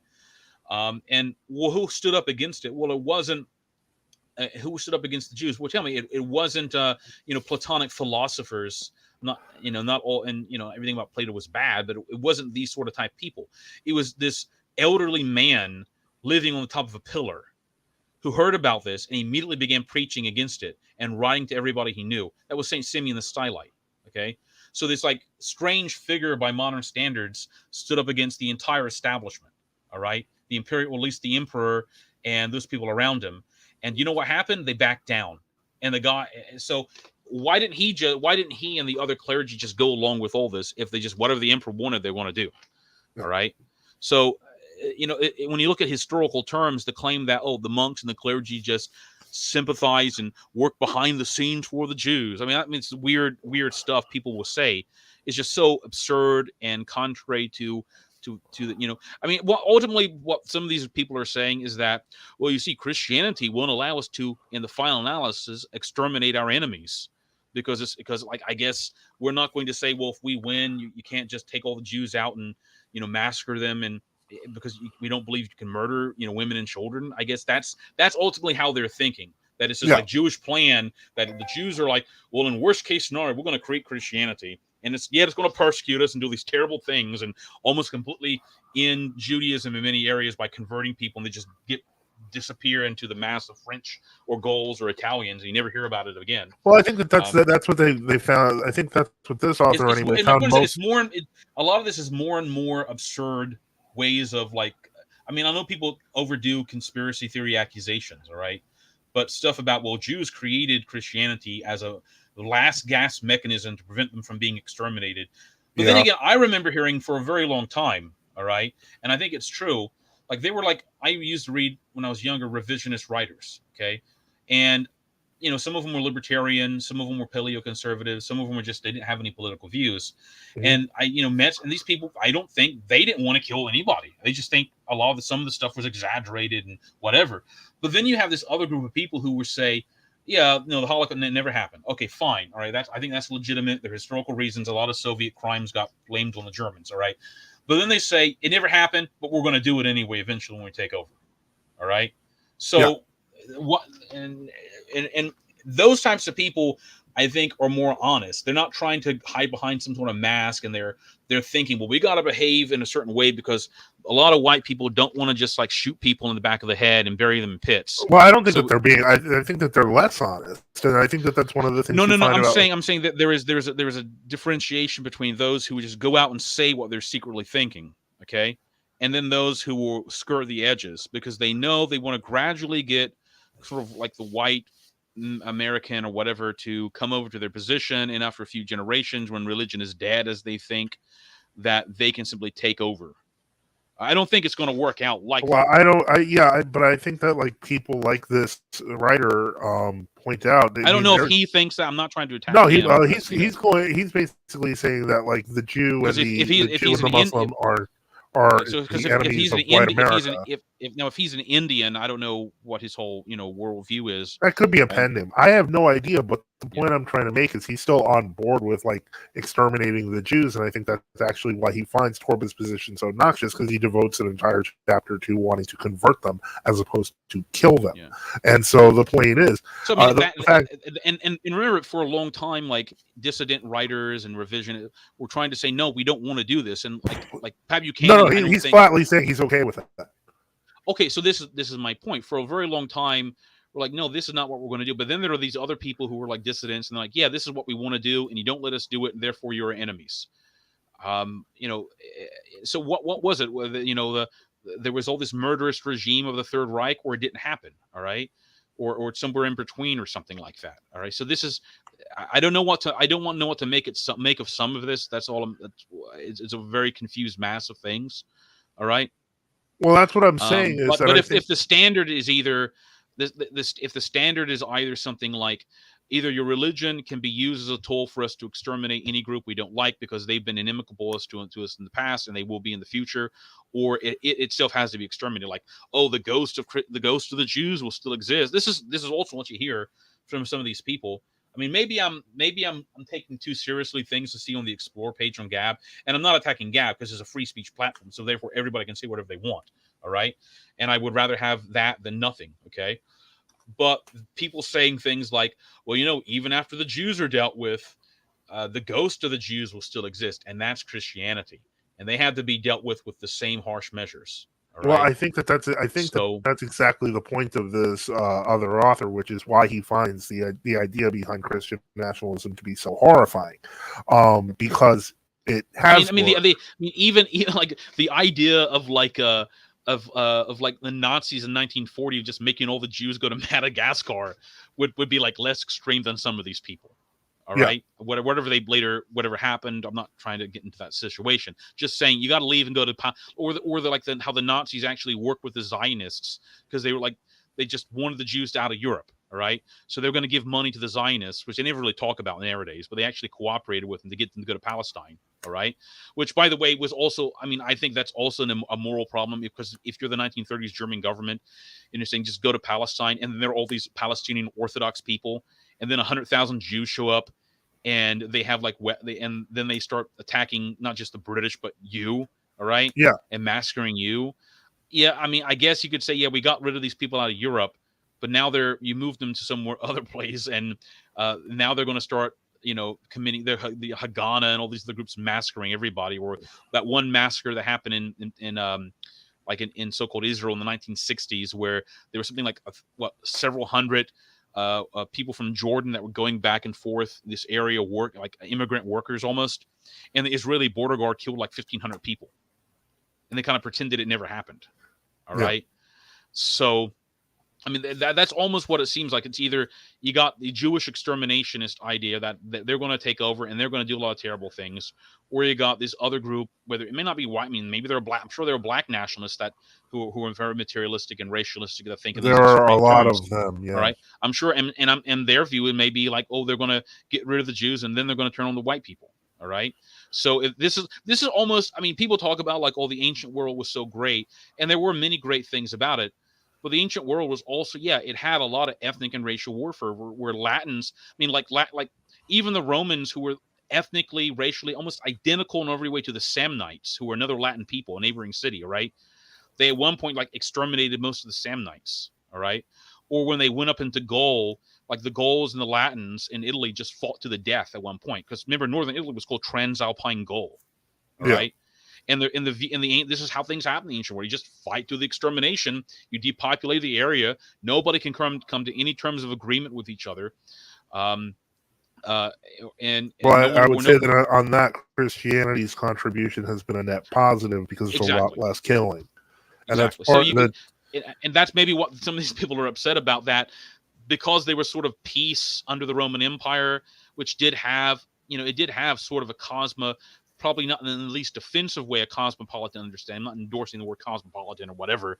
This idea that there's going to be this empire and then, different groups can exist in it. All right. And they they can have their own, like, like Armenians were allowed to have their own areas and all these other groups. And maybe there were cities where everybody mixed if they wanted to. Okay. But they weren't trying. I mean, the Roman Empire wasn't like force integrating Latins and Gauls. All right. I mean, you can Yeah, say they did under Caesar where they conquered everybody. Yeah. But that's like a war extermination that, that happened. And the Latins would have said that the Gauls at one point attacked and tried to exterminate the Latins, because that's just how people were behaving. But if you want to have a world in which is just complete race extermination or ethnic, and then after you exterminate the race, it's like, well, are the Latins really Aryans, or is it only the Nordic people that are the Aryans? I know that people think that's sort of autistic, but there are people who actually think like that. All right. Well, there's, say, Mediterranean people are sort of like the lower rung of the Aryans, and they're mixed in with Arabs and Jews and Greek and others, and they're not like, that's how they explain, like, oh, Greeks have an average IQ of like 90, and Serbs have an average IQ of 89.7, and Montenegrins is 85, and I, Mexico and what they'll say is Mexico has an IQ of 87, so Mexicans are smarter than Montenegrins. Therefore, your IQ determines your moral worth, and you have to be gotten rid of if you're not of a sufficient level. And then the retarded people have to be killed. I've been on Gab like since 2016. Like, I'm where do you yeah, find you know these people? everything, all right. No, But I mean, I'm just saying I'm saying, like, where did you I'm saying find this is these people? I mean, I'm not people, and people will say, well, do you need to get rid of? No, you don't need to get rid of Gab. But you need people to say, everybody needs to be able to say these things, all right, whatever they think, so then you can deal with the problem. All right. And the answer isn't just race extermination war. Okay. I mean that seems to be. It's gotten to the point where I didn't think I would like have to even talk for like 30, 40 minutes about why, yeah, it's wrong to simply just exterminate an entire population. All right. But I guess it is to that point. All right. And, of course, the Jews. That's why I find Torber's book a very healthy reaction Yeah. against that. So is there exactly. Is there a solution where you don't have to be dominated by kind of Jewish political power, supremacism, but you also don't have to go into the point where you got to start exterminating hundreds of thousands or millions of people? And now in a day and age where everybody's got nuclear weapons, it's not going to be some situation where like the order takes over North America and they're fighting the Chinese from taking over Russia, and they're going to launch a nuclear, biological, chemical attack on China, and just destroy them. I mean, that's not going to. That's like the Turner Diaries type fantasy. Yeah, exactly. That's And that even from a perspective of like the 1970s, that was absurd. That was going to actually that was based on the idea that Chinese are just like these mimic people who can't invent things. All right, and if they think they're going to be exterminated, they're just going to say, "Oh yeah, white national super extermination's taken over North America. We don't have a problem." Or something like exactly. That, they got right? such high IQs. Well, whatever the issue is, I'm not trying. I mean, obviously, the Western Allies had all kinds of problems, and they did all kinds of horrible, evil things, and the Soviets basically murdered millions of people too, and all the rest. But if that seems to be the future people want a situation where you're going to simply, well, the Jews did it to us. You can't trust them, obviously. So therefore, their only solution is to get rid of the Jews. All right, and to get rid of Jews means. But I don't think that most people really feel that way. Even on Gavin. Well, look. Hitler's like chauffeur had a Jewish mother. All right. So even I'm not endorsing that Hitler or whatever, but I'm saying that why was like the head of the Luftwaffe under Goering, he was half Jewish. All right. So even some of those people, when they took power, they're like, yeah, we want to get the Jews out and, do other. I'm not endorsing the Eisensgruppen and however went down, whatever. But even they realized like, well, some of these people are all right or whatever. And then, of course, people will attack Hitler. He was secretly a Jew, right? A Zionist. That was why he allowed all this stuff. Okay. So my point is that when people actually take political power in some of these cases, they're not going to have this autistic view of exterminate everybody. I don't think, unless it's like Lenin or something, but even Lenin realized he ran up against obstacles when he wanted to do all this stuff.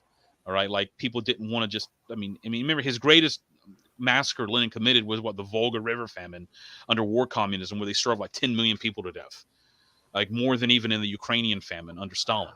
All right. That was the best way that they thought of killing people, not putting them in concentration, just like starving people to death. All right. So, yeah, and it was committed by Lazar Kaganovich and, Jewish leaders and such.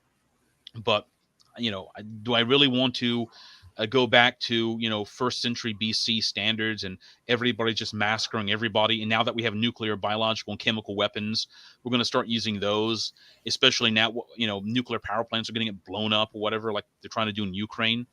All right. So I'm sorry to go on about this. And obviously, I'm just saying that's not a great solution or a moral solution to oppose the ADL, if you know what I mean. Yeah, right? I mean, to me, that sounds like that alone makes something like Torba's book worth considering a read, because it's not the vision that they present.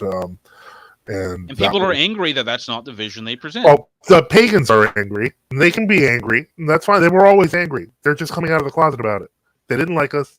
They didn't like Christians. They didn't like Jesus. They're really atheists. I think it's too much to say that some of these people believe in Jupiter, and maybe there's some of them that are esoteric ones, but I think the vast majority of them simply are materialist atheists that are thinking, that are just like LARPing as pagans, and they're not like, remember Marcus Varro said the vast majority of people believed in this, what he called fabulous theology or superstition.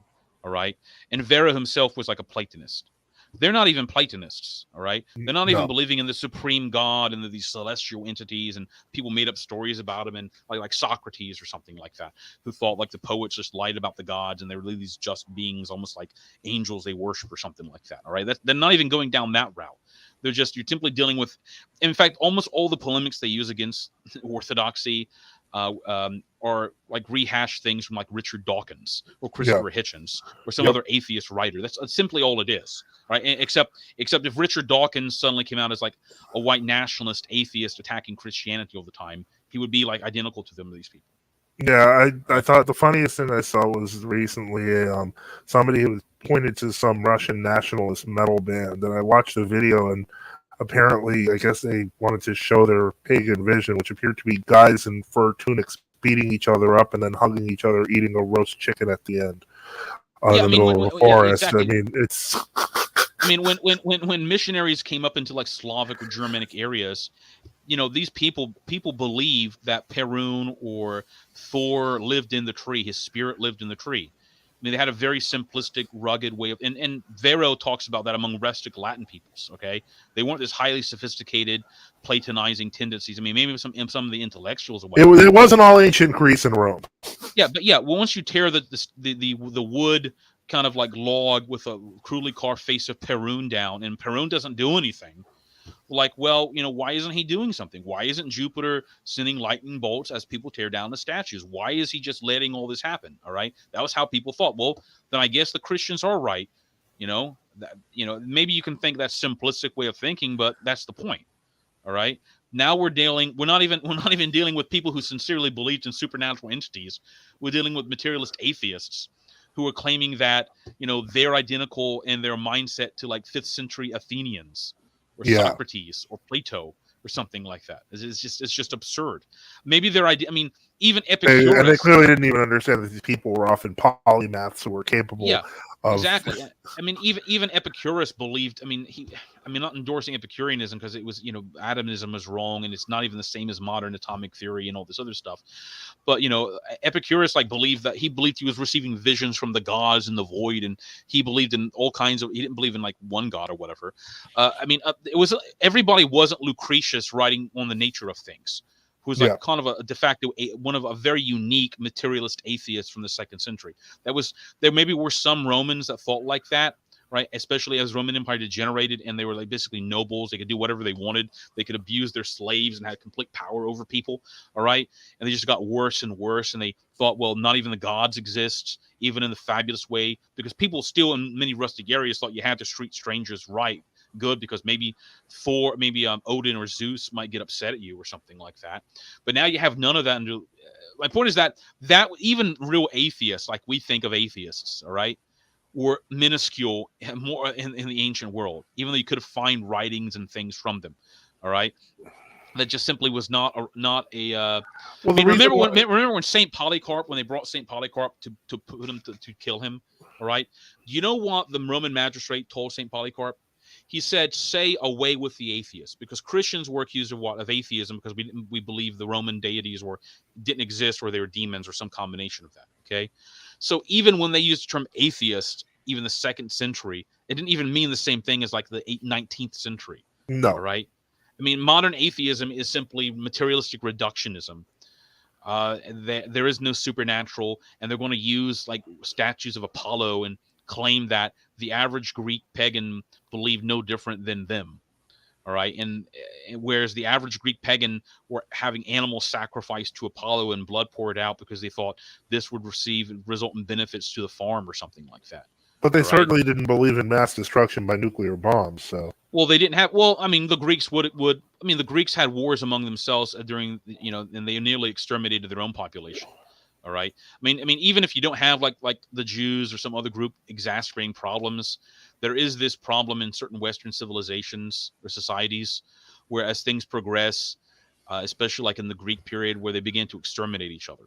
All right. Everything kind of gets out of control. All right. And like the Romans taking Carthago Nova in Spain and just killing everybody, or the Greeks taking what was the Herodotus said, like the Greeks taking the city of like the Thracians or whatever, or the Athenians taking Mycosessus or one of those Greek cities and just killing everybody, like men, women, children, everybody was killed. That's how warfare oftentimes could result. And then it's depopulated. Then there's all this antagonism, and you bring all these soldiers home, and people are used to just killing people. All right. So What does it matter if, you throw your baby out because you don't want to take care of an extra baby? All right. What does it matter if, like, you throw your son off the Tarpeian Rock because he disobeyed you? All right. So, I mean, this is what, even there were some of these. I know I'm bringing up a liberal. All right. It was just like, I can't remember his name. There was this liberal author who was like really anti-Christian. And then he started reading about the ancient world, how things were. All right. How cruel it actually was. And there was, and the cruelty, and yeah, you might find some Stoics and some Platonists and eclectic philosophers who thought this is terrible, but what are we going to do about it? Like, there was that famous statement Socrates made in one of the dialogues where someone came to him and said, there was a discussion of what is evil or what is bad. And one of the respondents said to Socrates something like, this is all very, very good. I remember he's something like, to do evil to your enemies and to, just basically crush down everybody who opposes you, right, and to hate them. And Socrates made this, statement and says that's what a powerful and rich man would say. All right. And I'm not, you'd probably have to look it up on which dialogue it is. It may be like one of his last dialogues. But his point was that even Socrates thought, and in the dialogue he says that to forgive your enemies and to overlook wrongs is this like There's a height mark of a weekend-based exactly. man. Well, that's what they thought. But Socrates himself did not think it was wrong to forgive enemies.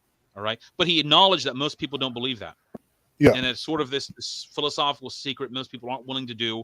They're simply willing to revenge themselves perpetually against even their own families in some cases. All right. So when people read the New Testament and like, oh, this is very weak and all, well, yeah, right, because oftentimes a lot of the way Latin Greek people thought was to continuously revenge yourself against your enemies. All right. And just even your own family, you can revenge yourself again, and you can kill your parents in some case. I mean, that wasn't. I'm not saying that was an average thing, but if your society is based on continual revenge, all right, or and then you're going to just say, well, I don't want to kill everybody in this other village because they wronged my ancestors like 2 generations ago, as if that is some sort of like, yeah, that's revolutionary in that sort of society.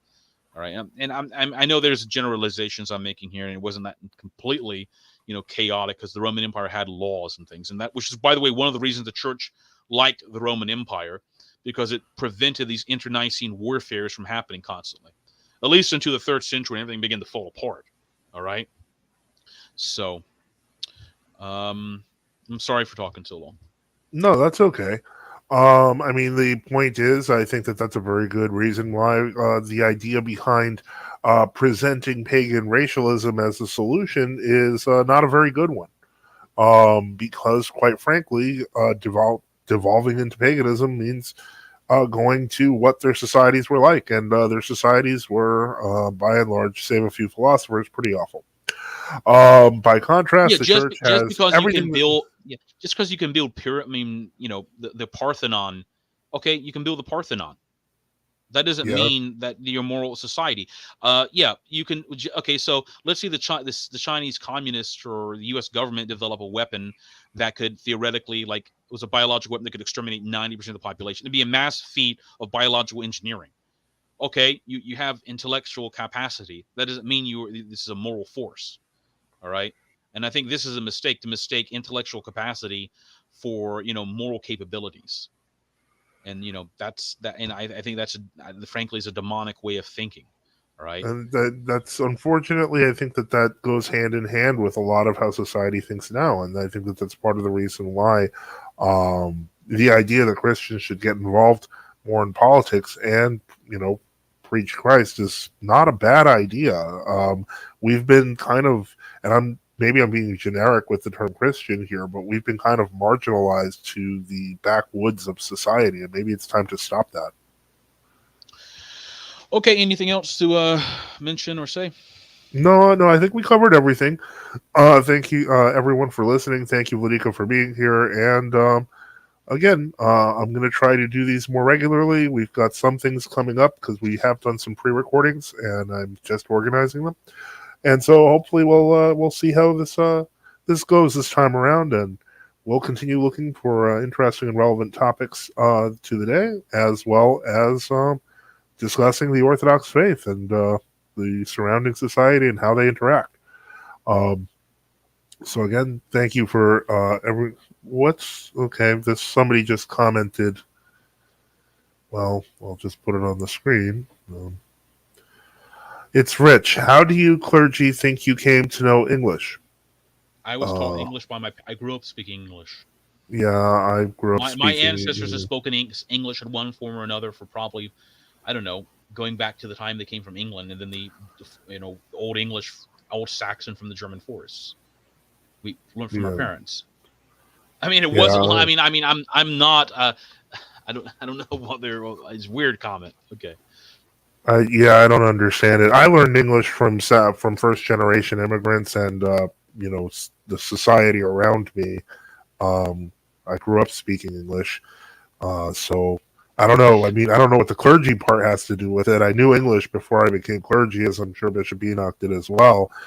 We weren't imported over from anywhere. My ancestors have been in America since like the 1640s. All right. I Yeah, mean, so we came over almost early colonial settlements in like the Carolinas and such like that.